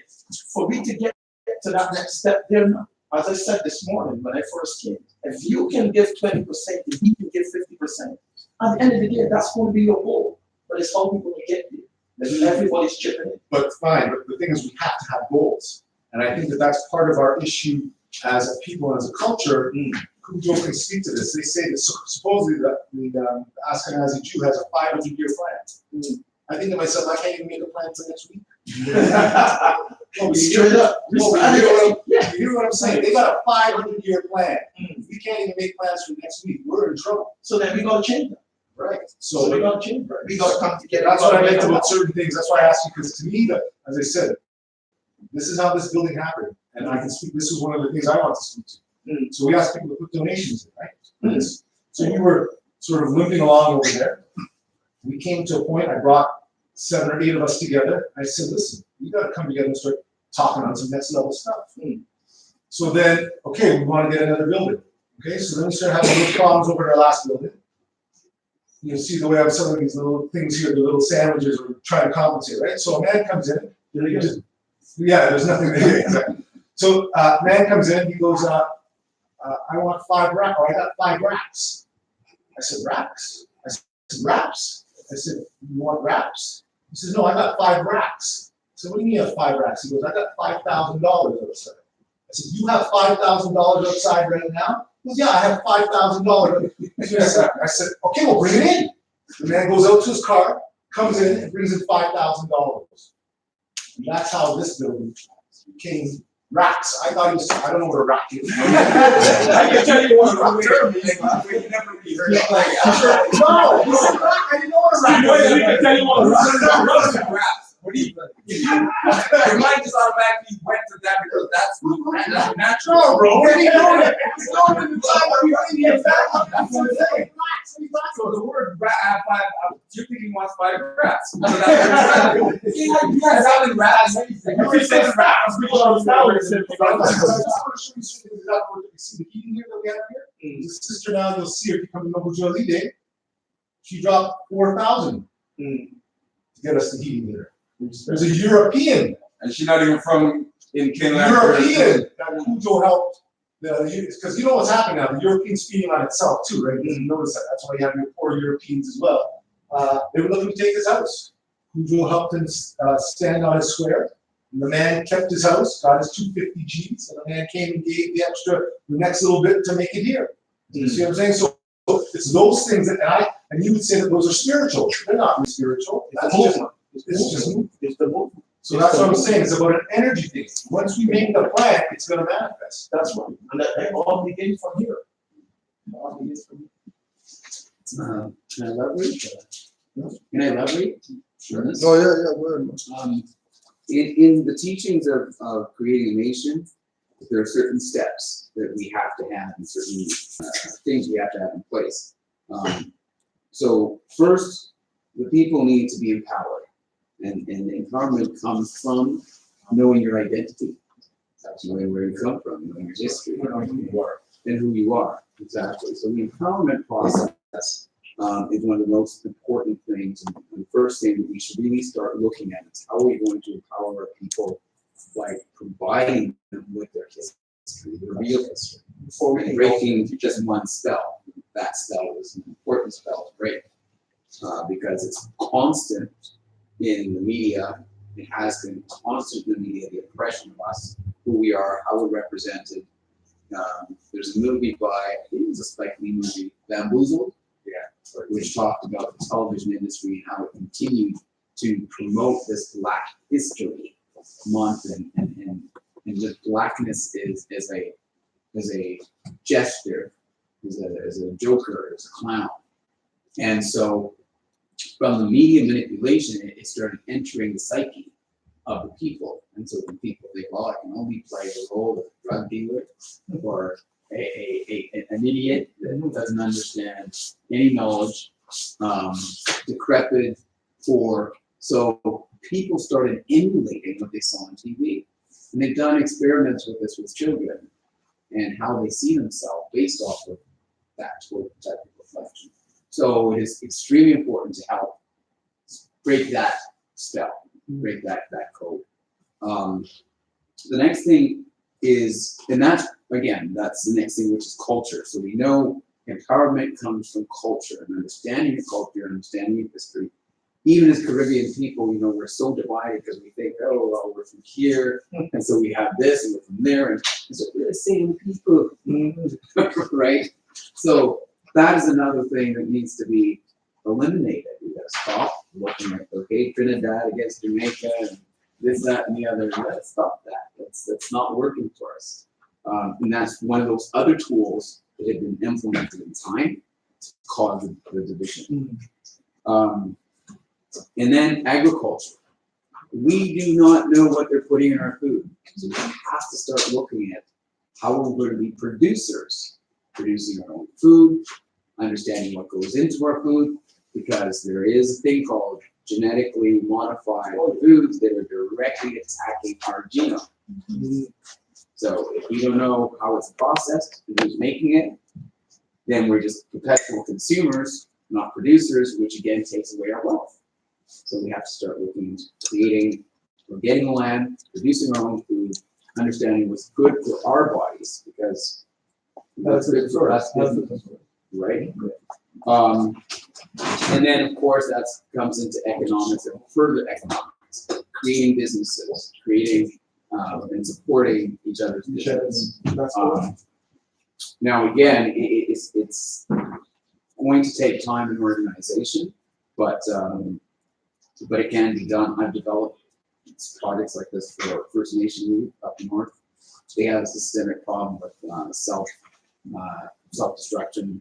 Kids are committing suicide at 9 years old, 10 years old, committing suicide before they live, because all of this has been removed from them. They have no economics, they have no culture. Their culture was totally destroyed. They were told that they were, you know, savages and not to practice their culture, and they were beaten for it, and they were separated from all the educators, same way as we have. Same way as we have. So, and then with that becomes understanding how to defend what it is that you get. So once you understand your agriculture, your economics, you have to be able to protect it. So there is a whole list, and I may send it to Omar Akujo, what galvanizes a nation, and in consecutive order, and that's kind of how we move forward. And I'm studying various ways for grants for original people of origins, and etc. So we can now utilize some of the things that are supposed to be for us to help us get out of the mire and the financial burden, because everything's been taken away from us. It's really hard to start when you have nothing. So, yeah, I mean, I hear what you're saying, but I also think, I don't think everything's been taken away from us. I definitely don't, because some of the things that I think, the reason why the so-called Indian is going through what he's going through is because he took that next step that we didn't take. They actually sold out. So we in a sense sold out, but not to that level, right? Because if we want to call ourselves indigenous and get an indigenous card, and they'll put us on reserve, and you get your little tax, right? We can go that far. What I'm seeing is that this, again, is karma coming back on them. Their community's falling apart. They took the payoff. They took the payoff. They took the payoff. We didn't take the payoff. We're still catching hell, but we didn't take that payoff. You see what I'm saying? So we still got We still got that little Yeah. bit extra, and that's Yeah. that spiritual part. You got that pride. A little bit, right? And that's an important thing too. What's his name said it? Arnold Schwarzenegger said in Terminator. Having a little anger is sometimes a good thing. It's okay to tell. The grants thing, you can go there, but remember, you're looking to the same hand that's messed you up to get the same finance, right? And that can come with all kinds of criteria, all kinds of stuff. So it's important to read the criteria. If it's We've experienced the criteria. That's what I'm saying. What I'm showing you, and that's why I made that analogy before. We can find our money for certain things. All of us can. What do we feel really important? I myself am going through financial issues because I found finance to keep putting into this, but I know this, that the finance is the energy, and the energy is limitless. If I get up tomorrow and decide to go work, that's the finance. The finance is us. That's what they realize. That money is the illusion. The finance is us. What are we going to work towards? We don't need anything from them. We just need to say to ourselves, what are we going to do? That's what the Mennonite do. They all get in, that they go build their house. Everyone gets together, they go over there, that's what they do. You all build that stuff. Let's build our house. Right. But I'm not disagreeing with having a template and an absolute step-by-step stuff. But I just think this is what I meant about the 500-year plan. Don't think that they don't know that we're on the rise. And they've got certain individuals who are agents who come into our neighborhood to mess that stuff up. Because we say there's some of us here who have been ripped off by our own kind. What about the ones that are here? Those are the ones that once they got ripped off say, I'm not coming to this because I think because of what you've done. He's part of that process. Right? Same with the preachers. They were all part of that because the religion is there. Religion is rebinding yourself.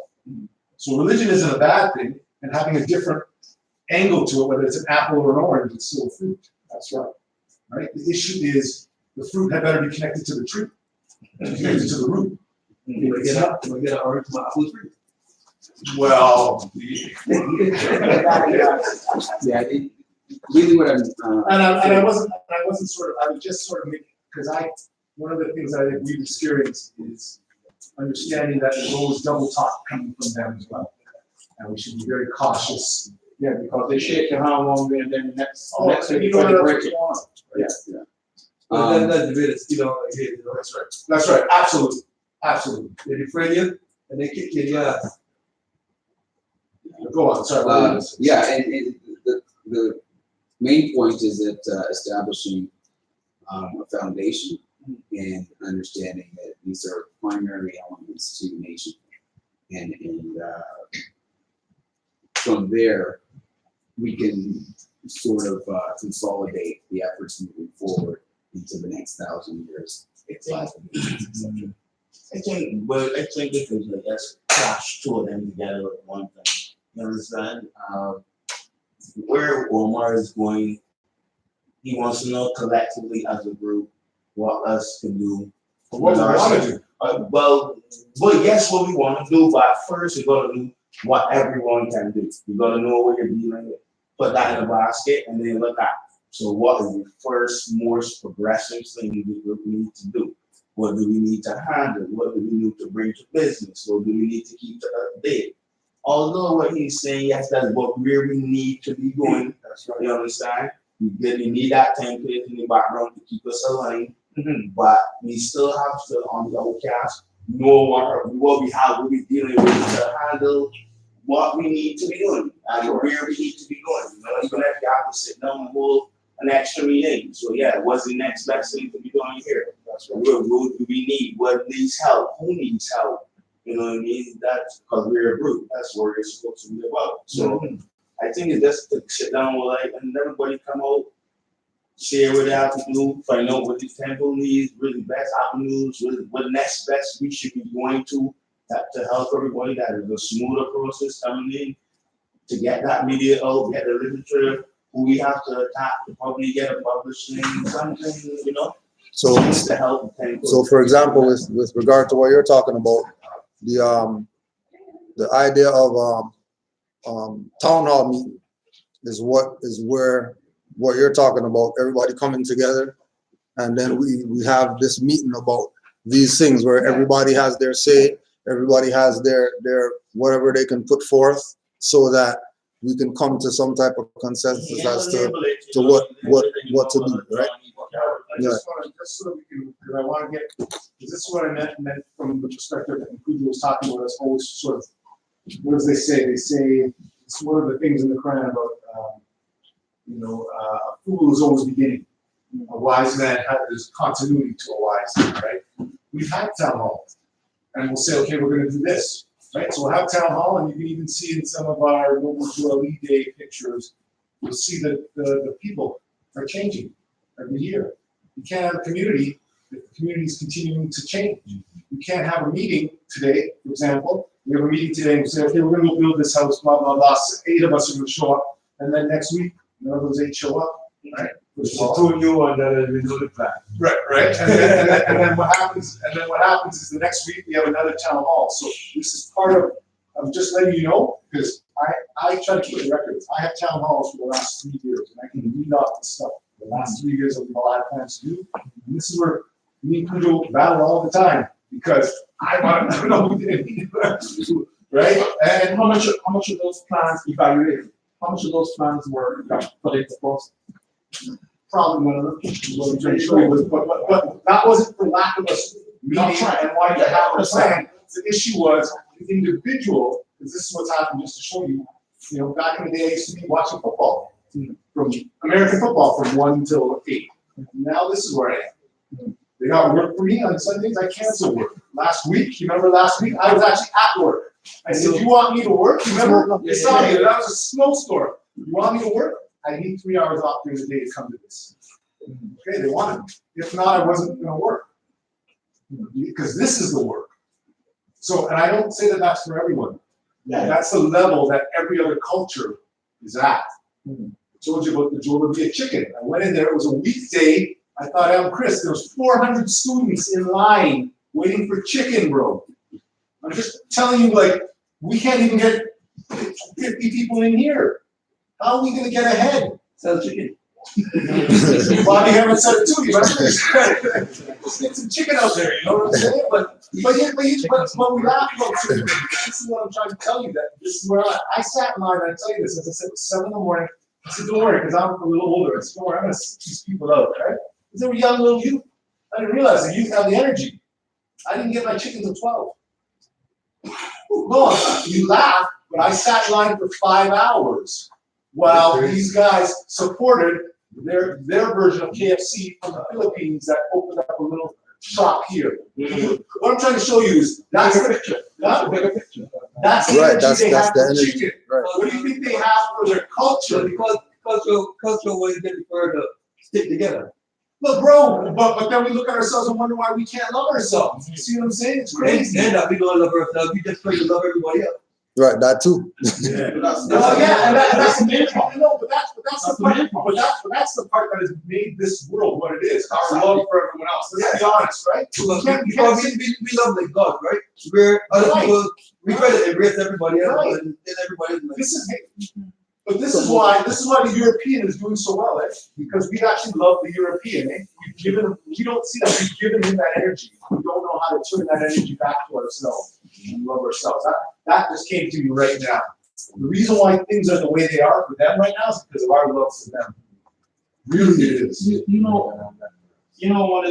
One of the it's hard for me to accept what you just said, that we don't have love for ourselves. I think the biggest problem would be, in a whole, as the brother said, the cultural shock. We don't know ourselves. I think the cultural shock for us is because we look at one another too hard. It becomes everything. We look at each other in this culture too hard. If he's doing good because he's selling the clothes shop down there, or he's doing good because his chicken shop is doing good down there, the other guys around there is looking at them and they envy. Whereby the Chinese or the Indians, they stick to each other. I'm not going to go in his clothes shop and buy his clothes because he's making the money. It's an envy thing. You get what I'm saying? We got to get our mind frame onto that. If we support each other, just say, oh, these people support each other. Stop going in the Chinese store and buying the Chinese fried rice. You get what I'm saying? I'm agreeing with you. Stop going in the Chinese. You go in every Chinese store on Saturdays and Fridays. 99% of their customers are us men, not the Chinese, brother.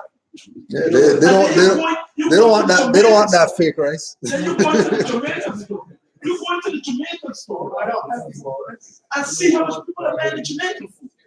You're not going to see 10 Chinese in the Jamaican store buying Jamaican jerk chicken. Because they stick to this one. I can tell you another thing I realize that Chinese do. I'll tell you another thing I realize that Chinese do. No, hear what Chinese do. If there's 6 Chinese stores in this facility, you know what they do? They'll come together by a truck. Oh yeah, they're gonna put 2 guys to work that truck. They're gonna come together, all the owners. They're gonna buy all their food in bulk. That one Chinese truck is gonna deliver the food to all 6 of those Chinese stores. That's how those people grow. Yeah. But see, that's the thing. What's that based on? Huh? No, what's that based on? That's based on these people got a vision. You know what their vision is? To suck us. No, they have national. To get forward. But we pay the price because we don't have that. Yeah, we don't have that. So that's what I'm saying. We gotta start supporting our own, and it starts from here. Right, but it's because again too, like there's not, You know what I mean? because of the whole.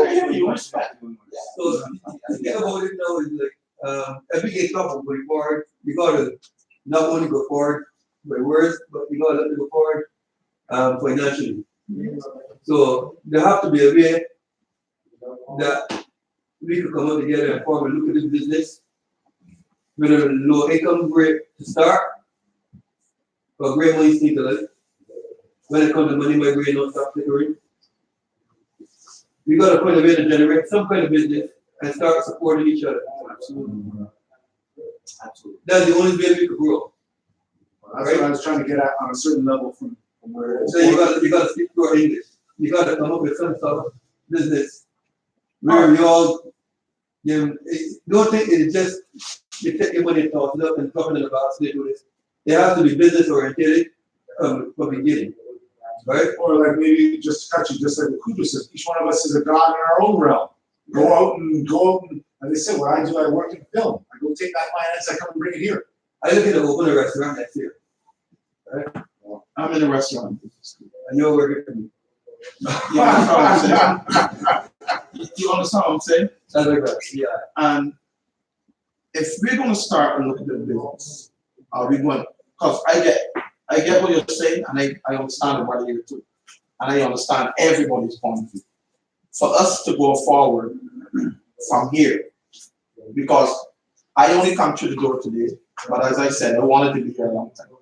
I took the time off to come here. You get what I'm saying? I'm not going to waste my time coming to something if I'm not interested in it. That's how I handle it.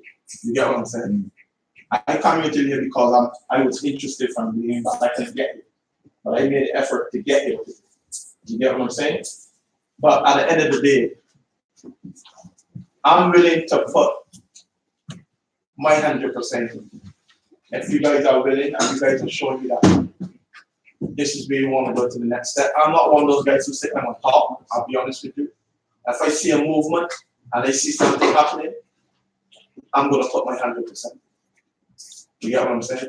So if we come together, because at the end of the day, it's finding out, as I said, what this guy can bring, his 20%, what he can bring. So we got to know, as the brother make a good point too. I don't know what his employment situation is, and I don't know what his skill is.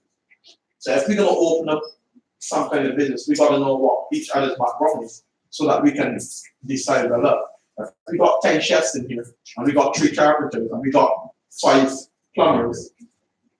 What kind of business are we going to open? You understand what I'm saying? Yeah. So on that front, because this is an organization that looking to develop strength. They think you should be able to promote everyone's strength in some form of art. Well, that's where I was gonna go at next. So eventually the grassroots movement does have the power and strength for everyone. But nobody ain't gonna worry about employment or getting at nobody place or whatever. Because you be doing your own stuff. You know what I mean? That's the whole point of being indigenous. Well, so you get to be your own. Like, you see, you know, like that different. 16 never work on the body. So what people dealing with it, I know we've all learned today. Right. But it never work on the body. So you know, that's what I want to learn, and that's what you know. I hear where not saying never work on the body with a company and job working office all and when he hate working for people, they hate the boss. You understand? Every movement here, everybody should be their own boss, because that really is that be for you. So everybody here should got some idea. Everything got idea. Make sure people in groups, even me, I could be a consultant for them. Everything got nothing to give what I want to work with. Group will come together and help focus the idea. So everybody should got their own project to be ready for themselves. To help. You see the aspect we do with Black Wall Street. It's what they should be, bro. Everybody in here should got some business, but they say want furniture, somebody should it got you. They think that's coming down to me, think they got that covered. Yeah, I need a car. Yeah, I got that. Yeah, you don't worry about that. The group should go worry about certain things because everybody in the group should got some. You know, I mean, they might not know it at first, but with the power of the group, we should be able to cover it. Go ahead. I was just going to say though, I think that's what the point I was getting to. Each one of us has to master our own sort of thing. That's what the science is that we're taking away from us. Each one of us has something that's innate to us.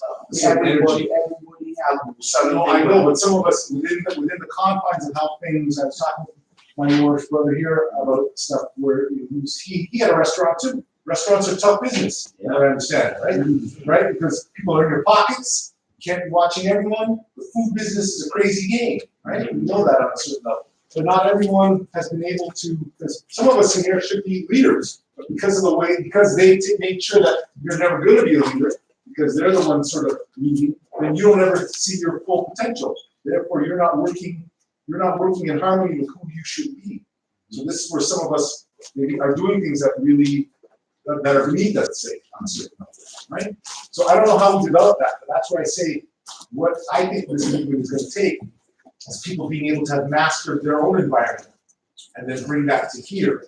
Because I think that there's going to be difficulty, at least for right now, with us coming together to be, like you say, you might be a carpenter, but you haven't yet gotten to 8 years of carpentry under your belt, right? That might be who you are. You've been working, doing dental work or something.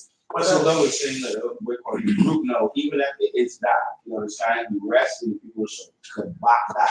So even if you only have that a little bit, there's enough talent in here. Remember, you might not be in the carpenter at first, but with his little 3 year, he give you a couple of workers together now. One of the experience for an 8 year term. You understand? You know, so I already have a big property. You don't even mention something to me. You don't even know how you have my money running. Right. They got my whole workshop, and all they said, well, yeah, you put my mind here, you could board me, and you only taught me, really brush your idea with me, but I already done something like that because remember looking before I looking to help my brother, anybody around me who got a talent and they could get something that you could do better in life with it. You understand this? So just to keep throwing stuff out there, Cujo and I talked about this too, because we've been through this process. A lot of the times we ourselves aren't up to date, and that's why we end up going into the European to get certain things. We had a guy who was looking to making us fezzes, right? You put an order in for 2 fezzes, 6 months later you ain't got fez. No, but you laugh at that, right? You call it European at a mason shop, your fez is there in a week.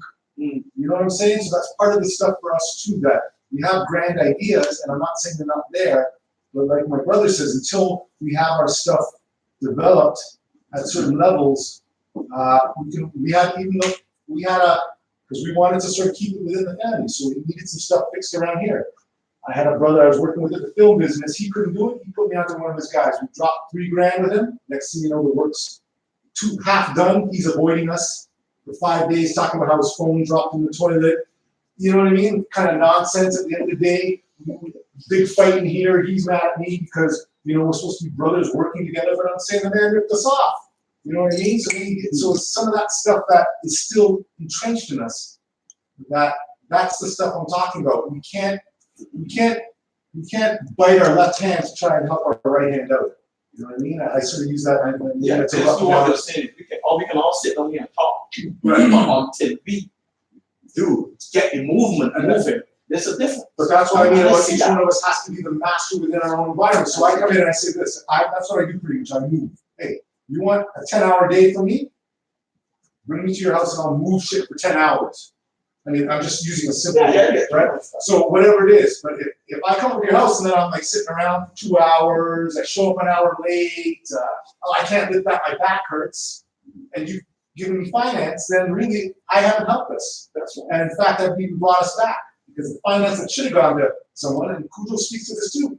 He will give his finance to a European before he gives it to one of us because he knows the kind of stuff that most of us on certain levels are at. Am I not correct?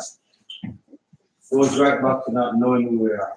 That's right. That's the bottom line. Still in the dark. No matter what skill we have, physically or whatever, we don't know ourselves, we can't get nowhere.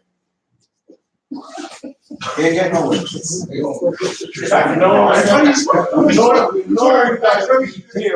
to do it no matter what if you know yourself. You gotta be. It's 100%. Doesn't matter what. We still. It's 100%. You can a foundation is you start wrong. You don't build a solid foundation. You can't build a house.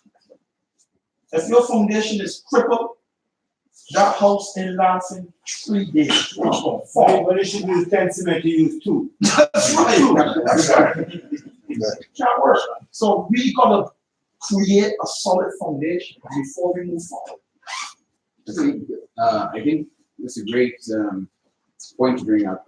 Maybe we start a directory of what everybody's talents are, and start a directory. I'll help put it together if need be, send the information. But but again, keep in mind with regard to, because we also don't want to get into the routine of thinking that, just like we say with the Chinese restaurant, everybody else goes there except them. So we're supposed to have the same concept that everybody else supposed to be supporting what our stuff is, not just the Moors only supporting the Moors businesses, right? The Moors have to take it on themselves as well to make sure they're doing their promotion and doing their whatever, so that out there people could see what's going on. Because we're gonna suck ourselves dry, us just feeding off each other and nobody going out there to get anything from everybody else. Right? Yeah, that's what I'm saying to some of you Moors, because I've been here a minute. We had Moors who started up stuff, and then they're mad because we're not supporting them, but that maybe they're not doing their stuff correct. And it's not right to just say, just because you're a Moor, we're going to support you from the perspective. You still have, it's still the principle of doing the work correctly, right? Once you do the quality work correctly, then the work's going to come to you. And it's not going to come from your people. It's going to be everyone else coming to you because you're doing the work right. It's a business. Right, but the thing is what we've gotten caught up in is because we know we're Moors, we somehow think that just saying that and not living up to that then requires everyone else who's a Moor to have to then support that just because of that, even to the detriment of us.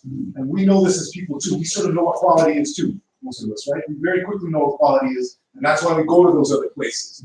We don't go to our own because we know most of the time a lot of our shit's whack. Right? Or about the Chinese food. We always look about the Chinese food. You want to hear the truth? A lot of people that go to Chinese restaurants know the food is garbage. Oh, I know. Why they go there? Because it's cheap. Culture. Because it's cheap. And that's straight up. It's not difficult. It's cheap. If you have, but okay, go ahead. If you have like, say you have $1,000 to live off of, and your brother owns a restaurant, and then the Asian man owns a restaurant, Chinese man owns a restaurant, he's selling this for $5, you better sell it for 10. 15, you mean? You might want to support your brother, but you're going to be able to stretch out that $1,000 and be able to feed yourself for a longer time if you go with what's more convenient or what works better within your budget. And then, yeah, we could say like we treat each other a certain way, or we like, okay, we want to extend prices on each other when we're shopping each other, but I don't think us as like a community, say West Indian community, Caribbean, Africa, whatever you want to call it, Moorish community, in the industry of buying and selling stuff, Other cultures get stuff at a way cheaper rate than we're gonna get it. That's right. So we have to sell it at a certain rate just to even make back cost. Break even. Sometimes. Right? Sometimes. All these people are networking together. You hear the word you just used? Right? That's the reason why they're getting it cheap. Exactly. Because they network together. And the resources are not the stuff come from the land, but who's claiming control of that stuff now to say that, okay, well, you know what? We're the one who's controlling these natural resources, and we're gonna give them to our people first at the cheapest rate you want, and they're gonna have to pay double. We're not in that position because, like you said, you were talking about the trust, right? So we can't work with each other. So there's no conglomerate. There's no coming together. Right? There's no bigger picture for us. Just crab buckets keep you down like, well, you own a business, I own the same business. Well, instead of us, like you're saying, putting our 50% or 30% together to make 100 or whatever. Well, he's watching here and he's watching you. Yeah, and trying to bring each other out. Right? That's what I said to you. Listen, if they got 10 restaurants or markets in this area, I guarantee you there's more than 10. They don't come together and say, let's hire a truck or buy a bus where you can get way cheaper. You know why they don't do that? Because this guy is going to say, wait, why would I buy with you when my shop is making more money than you? You get what I'm saying? So the Chinese get past that because they don't argue that point. But that's because of their cultural background to the fact that Exactly. So you understand, it's a mind frame, and we talk about that this morning. It's trapping this mentality that, you know what, I'm better than you or you're better than me. That's not a sign, but let's come together as a unity. I know it's hard, it's easy to say. I get that. My wife is calling me. You gotta answer to God. That's what I was gonna say, Omar. That's why he was in the line. You understand God. Yeah, you have to be. I have to be in that line. You all right? Omar, how is our chicken? 5 hours for her, just so that she can say that she got a piece of it to tell her friend. I've been seeing the other lines too. China. What's all good? You could do cheesecake. That should be alright. Nah, it was just a couple. Because Yo, that was an hour. That was 3 hours. That one. The other one, we had an Uncle Tetsu's one downtown, which was 2.5 hours. After that, I told her I said I'm done with the lines.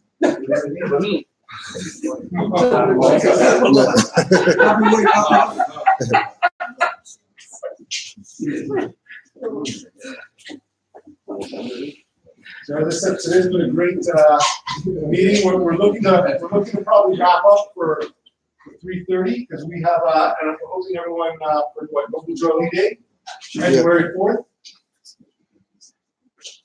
January 4th. January 4th, 29 St. Dennis, Domino's and Eglinton area. No. Domino's Eglinton area. Yeah, this is trouble. Okay. Yes, man. January 4th. Right. We want to open up again. If anybody has any questions, please feel free to ask whatever questions you got right now. If not, Brother Yassine, you have something over there, or you're caught up by me? I was gonna read a comment that Tallahassee left online. All right. He said Islam Moors, tell the Moors it's already mapped out. If we stay being ourselves, it's easier than we think. Islam.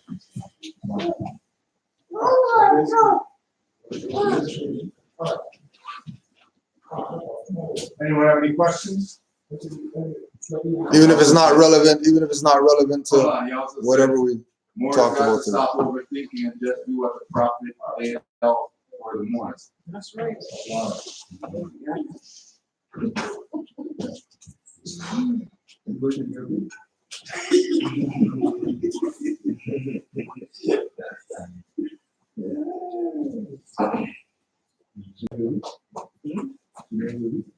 It's not a question, it's just a little run on. I was in the store at the home hardware getting something. I was sped up as usual, It's in the store, and then I guess one of the owners and managers were using the computer doing this little stuff. And so I asked him, can you direct me to the, I was looking for something, can you direct me to the whatever section? I was looking for tape. I need to roll tape from my So he's like, let me direct you. But like, first he was doing like, he was kind of like, you know, like he didn't want to help me. Then he turned and seen me. And then I guess he kind of woke up with a big bulb in his head. And then he stopped what he was doing instantly. And then, all right, let me follow you over there, you know? So he's leading me over there and gets me the tape. He's like, there's 3 kinds, you know, the fiber, I'm like, just give me the simple one, you know? And so, you know, I'm walking back, and thanks. But it's like something told me that he needs to ask me the question, you know? So I'm walking back and he goes, hey, I like your hat, by the way. It's my headdress, my hat. So, you know what, I didn't mean to offend you and whatnot, and you know, I'm sorry, you know, it's headdress and stuff. He's like, I'm Irish. He's like, where are you from? I'm like, Moorish American. He's like, oh, I'm Moorish American, man. It's really interesting. He's like, I'm Irish, and when we are people started going on about his people and how they don't know themselves. He's like, you know what? It's like, I respect that. You know yourself, but he's like, as long as you know yourself, you know, it's like he knew that I was, you know, Moorish Americans, you know, it's like, you know, so it's a good thing that, you know, it's a good thing that, you know, it's like they're happy to see, you know, when you are who you're supposed to be. So they on that. Yes, yeah. With myself, I realized that everywhere that's in my habitat, like where I domicile, to that area where I would normally shop, I decided, okay, these are the people who I'll spend the time to educate and, you know, share with them who I am and about the nation, because this is where I'm frequenting to get all the necessities to live and stuff. So instead of worrying about exercising my rights and, you know, not paying tithes and whatnot in an area where I don't go, I'll just, you know, leave that for the sake of time and educate the people in my area. So far, like, majority of the people too, when I'm doing business with them, like, most of them are Moorish. And so, like, recently I went to Costco, and at Costco, it was a Moorish woman. I think she was from not Lebanon, but she was from Asia Minor there. And while I was talking to her, like, people were interested because she was interested, and we were talking. It wasn't just about products or the company or Costco. And so when I provided a nationality card, everything, she said, "Oh, Moroccan," or, you know what I mean, or whatnot. And so I realized that, like, a lot of people, they're really grateful for the information and to be able to connect, and the information also connects with them because everybody has been impacted by, you know, colonization and also a lack of knowledge itself. So when you bring them back to what they already know, but they're not keeping in the front of their mind, they're grateful for that. And then another thing is, I'm not sure, but I know, like, most of the system, when we're dealing with the finance, their systems are only set up for Indian status. And so I let them know, and I share the information that the Indian status, these people claiming that should be claiming indigenous, because one of them said, "Oh, this here isn't indigenous status." And I said, "No, that's exactly what it is. But what you mean to say is that it's not Indian status instead of indigenous." And so the guy's like, "Yeah, you're right." But I think what might be because the status of the registration number that CMB put, I'm not sure, but I think that does coincide when they do want to type in the information, because they don't get to type in letters. So, because we also have that information as well. But just the numbers, I seen somebody type in just the numbers, and sure enough, everything was gone. Because usually they take off the Indian status, only get 5% off or 8% off. Yeah. Even if the Indian, what I noticed is 3 zeros, the override. 3 zeros, 2 together. Yeah. And so I realized on my last transaction, because I wasted some time and I was inside Winners and Costco as well. Costco is a United States corporation. And the manager of a manager, both of them European, who came to talk to me about the information, they were like, "Oh, you know, we don't really accept this, and we got a list of cards that we accept and rate they pay." And we said, "Okay, well, the corporation you're working for is US, so if you think you're in Canada or not, Canada goes to a US corporation." And so what I realized at the end of the day is I could have just dealt with the people I was already dealing with before they called their higher ups, because they were more than willing to assist me and help me out. If I just would have said, "Okay, well, try to punch in numbers," right? Because that could have worked that way. But and then when I went to Winners, it was pretty sure, I'm assuming, a Polish woman. And I also asked her nationality. She didn't want to tell me. She didn't want to tell me. So it was like making sense that, you know, she was somebody who did have an idea of self, and know about nationality and all those things, but she just wanted to make sure that she wouldn't get in trouble. That's the only place that she was coming from. Yeah, she's got a fool. Yeah, so she's a part of the colonization, right? Right, and then just to touch back to what you were saying on like foundation thing. The foundations are right here. Yeah, that's what I'm saying. Foundations laid out, you know, the box laid out, like how Brother Tallahassee was saying, you know. Yeah, I get what you're saying. I don't need to be going into case laws and deep stuff, you know, like it's all different. That's out there. And when you come in the area, it should be good, you know. Boom. Yeah. Make a move. Yeah. So one of the things I wanted to tell Tallahassee, made the point that it's already been laid out. But it's like a map that's been laid out. You actually have to walk those steps. So he's saying that it's laid out, but we actually have to do the work to get there. So that means work. You could have a map in front of you and still not know. Straight up. It's like you could be like some of the roads when they turn a certain way. Like when you're on your phone watching GPS and you're with it trying to find somewhere. Sometimes there's a little road and you think it's supposed to go straight and you're supposed to turn around. And you're looking at the thing, it's right in front of you. The road's there too. Yeah, say it. Right? Repeat it again. Well, sometimes you're on a road looking you're looking for a map on the GPS, and you could get straight when you're actually looking at the map and you know what's in front of you already. You know what you say? You know what you say? Because he's supposed to go there tomorrow, and we was coming here, and he's going to the airport. He was actually if you're away from me, pulling up at the airport, you what we doing here? You were back to early. Oh, we were coming here.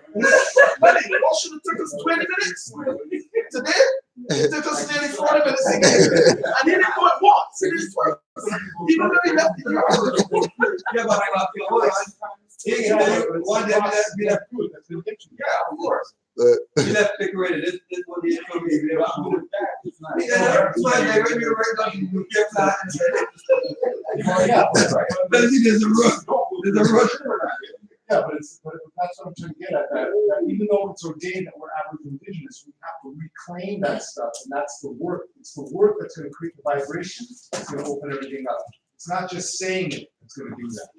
And it's not expecting us to do that. Because the prophet also said the European is going to have to look death in the face before he gives this up. He's on your throne right now. You think he's getting that just because you're telling me you're Aboriginal? No, we also, that's the part that we felt. We gotta start acting like those gods. First edition. You're going to do the same thing. You're going to keep other people too. Right, let's do it. And that's what's happening now. The rest. We did also say, don't worry about how you're going to say it, right? Just come behind me and then follow what you know. Yeah, but then he also said there's only going to be 3 or 4 saves, right? So it's like self, right? So how I look at it is like a vibrational thing, you know what I mean? So if everybody continues to know self and what their element is, who they really are, and what they're capable of, and what their do's and don'ts are. So how do you know what you're capable of unless you're going to? Well, I mean, you study, that's a self thing, that's Islam, you know what I'm saying? You study self, that's just something that you Studying yourself, you're studying I the know psyche of the operator. I know why, I know what I'm, you know what I'm saying? I know what my lower self is, my higher self is. But how do you know what those things are? How did you get to know those things? Unless you live or study of more science. But also through experiencing it, right? Exactly. You don't read about, I'm a Libra, this is how I am. You're going to be out there, you're going to be manifesting as the Libra or the Gemini or whoever you are, right? So the things that you read also make sense to you when you come clear when you read those things. That's from your activities, right? So it's like a thing when you, it's like, when you're writing in your DNA, when you read those things, like you know, like, it makes you understand why you're acting a certain way. Yeah. But it's the acting or the doing that has reflected that. Willpower.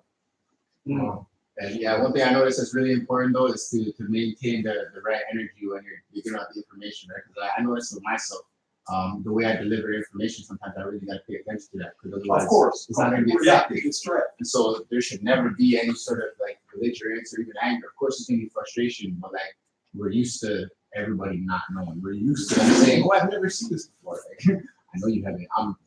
I've never given it to you before. You know, so. But this is some of the stuff that I also want to remind us, right? Remember, we're the law. So we're supposed to stand and do the lawful things.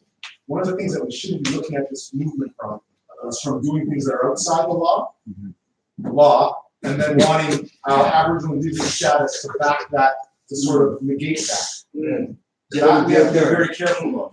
Because what they're really doing is they're really doing the parent thing, the war thing, because you can't look after yourself. So it's not like for you to go murder someone and then say, hey, well, our Aboriginal Indigenous can't look at that. You shouldn't have murdered someone. No one is about it. So no matter what, somebody will be held to that. But I guess so usually then when I'm there, especially on winners, it was two Moabites that were there, one standing next to the other, and so they were just like, I was telling them, I was like, yeah, like this is essentially what you should be identifying as. You know what I mean? Like once you have knowledge of yourself, you start identifying as black. You stop identifying with something that you shouldn't be. You put yourself in a status that you should be. And I explained it to her. I said, for lack of better words, let's use the term black. Everybody agrees that black people are the first people. So you shouldn't be looking at somebody else, who does share blood with you and thinking that they're the only Aboriginal Indigenous person. They're like their ancestors. You gotta know that. You understand that. So I mean, even if everything doesn't go through like the way I wanted to at the time, at least I was still able to share that information, and it's gonna continue to spark the mind and continue to play over in the mind at some point. So what's your name? Omar. So Cujo, let's get back to what the question that Omar asked is very important. Let's get back to that so that we can all, as the brother here said too, so that we can all know what we're doing. And so are we going to hold a separate meeting to deal with if we're going to open some kind of business on how to bring funds in to the organization, or really what's the next step?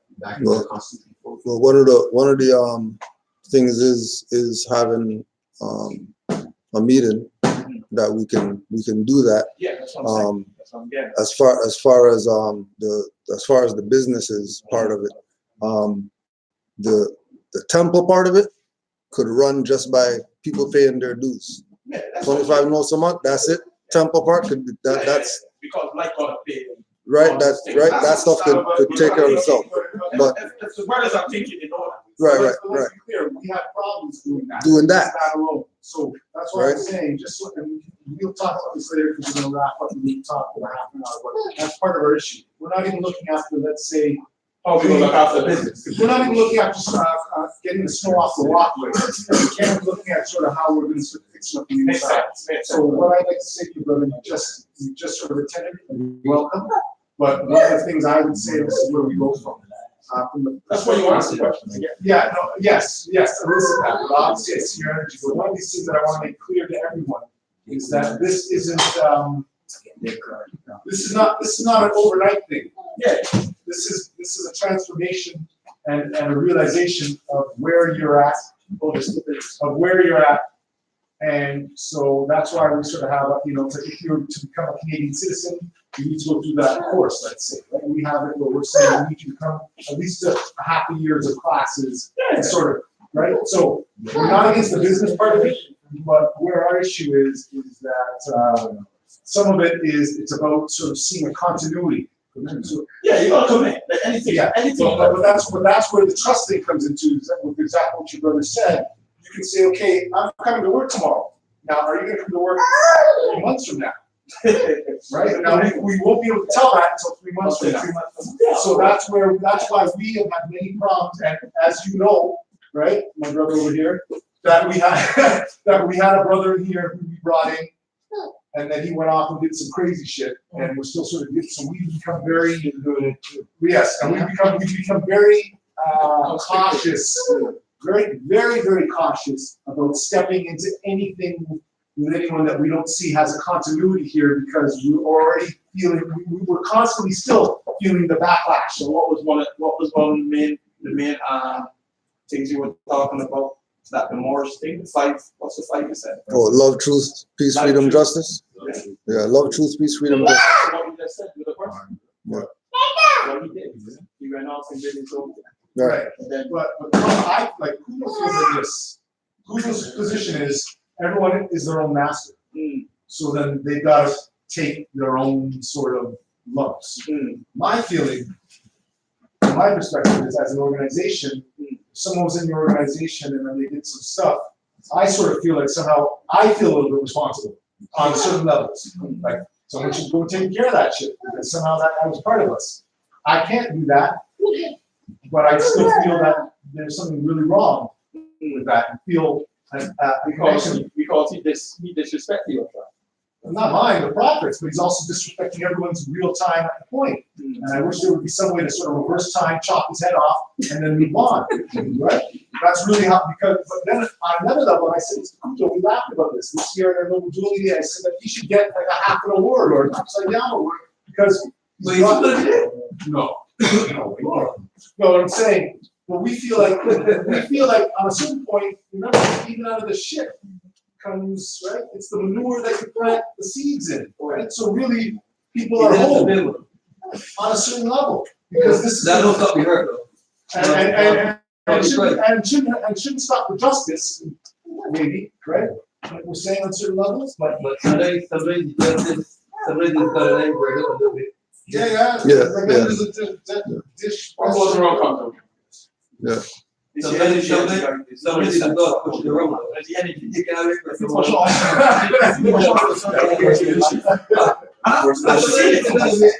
I've been through. Because sometimes you come around and You portray it. Sometimes you gotta walk with people feed off you. Negative energy, right? People don't want to be around. I don't know if you ever realize if you portray negative energy, nobody wants to be around. If you're a person that portrays a positive energy, people tend to come close to you. Yes. You get what I'm saying? And even the young ones now are learning that. Yeah. You know, even the younger ones are certain friends they have to stay away from.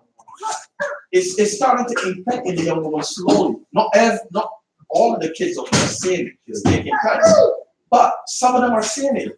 Some of them are saying it for themselves. I think so. People are saying that the kids today are. The very one of energy, kids. Yeah. Kids, children, yeah. We're very hands-on, right? Yeah. So, Kujo, Yeah. and how many entertainers you got? How many entertainers? Yeah. Like me, I do that comedy. You got people that get like singing all that. Right? Yeah, we got different spoken word artists, MCs, reggae singers. So of course, there's ways that you can generate money. Right? Whereas you go Finance. You generate money. You can generate money. Finance. Yeah.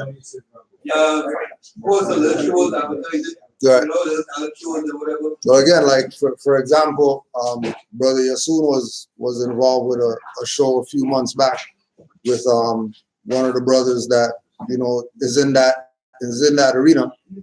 You know, they had a hip hop show, and we know this from back in the day, doing things in this jurisdiction, Toronto, that people don't support their own stuff here. It's a theme, right? And it goes back to the same thing that we can throw something and all the Moors will show up and Moors will be there, which is, that's cool. But you know what I mean? Like those aren't the ones who need it the most. You can't look at it from that aspect of you tried this before and it failed or whatever. You gotta keep coming. Oh yeah, that's why we're still here. If you make 300 homes and you manage to recruit 2 people to join, it's worth it. Yeah, that's why we're still here. Because we can start something else and nothing. Everything is open. You know what I mean? We're not closed off from doing anything. We're down for whatever. We're down for any and everything. It's just like Brother Omar was saying that, the amount of people that are in and out the doors, it would be good to have some committed people like we have ones that you know what I mean? Like there's ones here that we say, 7 years we've been seeing people. coming in the door. You know what I mean? That's a good thing. But all the ones who are back and forth, or we haven't seen in 2-3 years or whatever, you know what I mean? It causes the imbalance. You know, so like you said, it's not something overnight, right? And yeah, it's not. Everybody start job preventing my mom may want to come here. Yeah, for sure. But again, that's part reason why we do everything online. So nobody can say they can't. Oh, I'm too whatever. I couldn't make it out. Okay, well the stuff's online. So now what? Well then I had to. Oh well, now you're just making up stuff now because you couldn't make it here. Now it's online. Then you still can't make it. And then we transcript everything and mail it to you. And then now you can't read it. And then it's always something with our people. You know what I mean? It's just something with our people. It's nothing personal. It's just not. It's not overnight. And it's a work in progress. It's a work in progress. One of the things the prophet said is that the sheep will know the sound of my voice. And he meant that from the perspective that not everyone's going to grab it, not everyone's going to catch it, not everyone's really going to be on it. So that's where I'm saying, yes, it's really important to get those people out. But I think Nature made a great point. He said, tomorrow, being a Moor got you your check. Everyone would be a Moor tomorrow. So we're telling ourselves what we have to do right now because it's convenient for us. But some of us are going to be a Moor in spite of what they're doing. Whatever. Because of. And those will be the ones that are gonna cause the biggest impact. The ones who just embrace this as what it is. You know what I mean? Because it's the righteous man who's walking against the way. Yeah. Not the one going with it. So we welcome everyone, and I'll make this as a promise that come the vernal equinox March, we'll be looking to launch again to do some things to get us out there. But really, it's more about us being the people to clear the path for the ones behind us, right? So if we're ready for that, we want to start, meeting, because everyone has their issues, right? Some of them aren't even connected. Boy, this stuff, right? So some of the stuff you're going through is more internal stuff than even external, right? We're not, some of us are having those problems with the colonizer. It's more about my brother who's and those shit. Now that was something. You know what I'm saying? It's hurt from home. If you get it from home, well, of course it does. You know that. It's worse when your brother messes you up than when the European does, because you see the European, that's what he's about. You put stuff to your brother. Let me talk to your brother before you get. He doesn't have the European problem. And remember the prophet also said that some of your own brothers put you through. Next time that's the worst problem. So as far as what we're talking about with the quote unquote meeting, that'll probably be something happening after the Noble Juali Day. Because that's our next sort of big event that we have every year. That's January 4th, once again, at 29 St. Denis.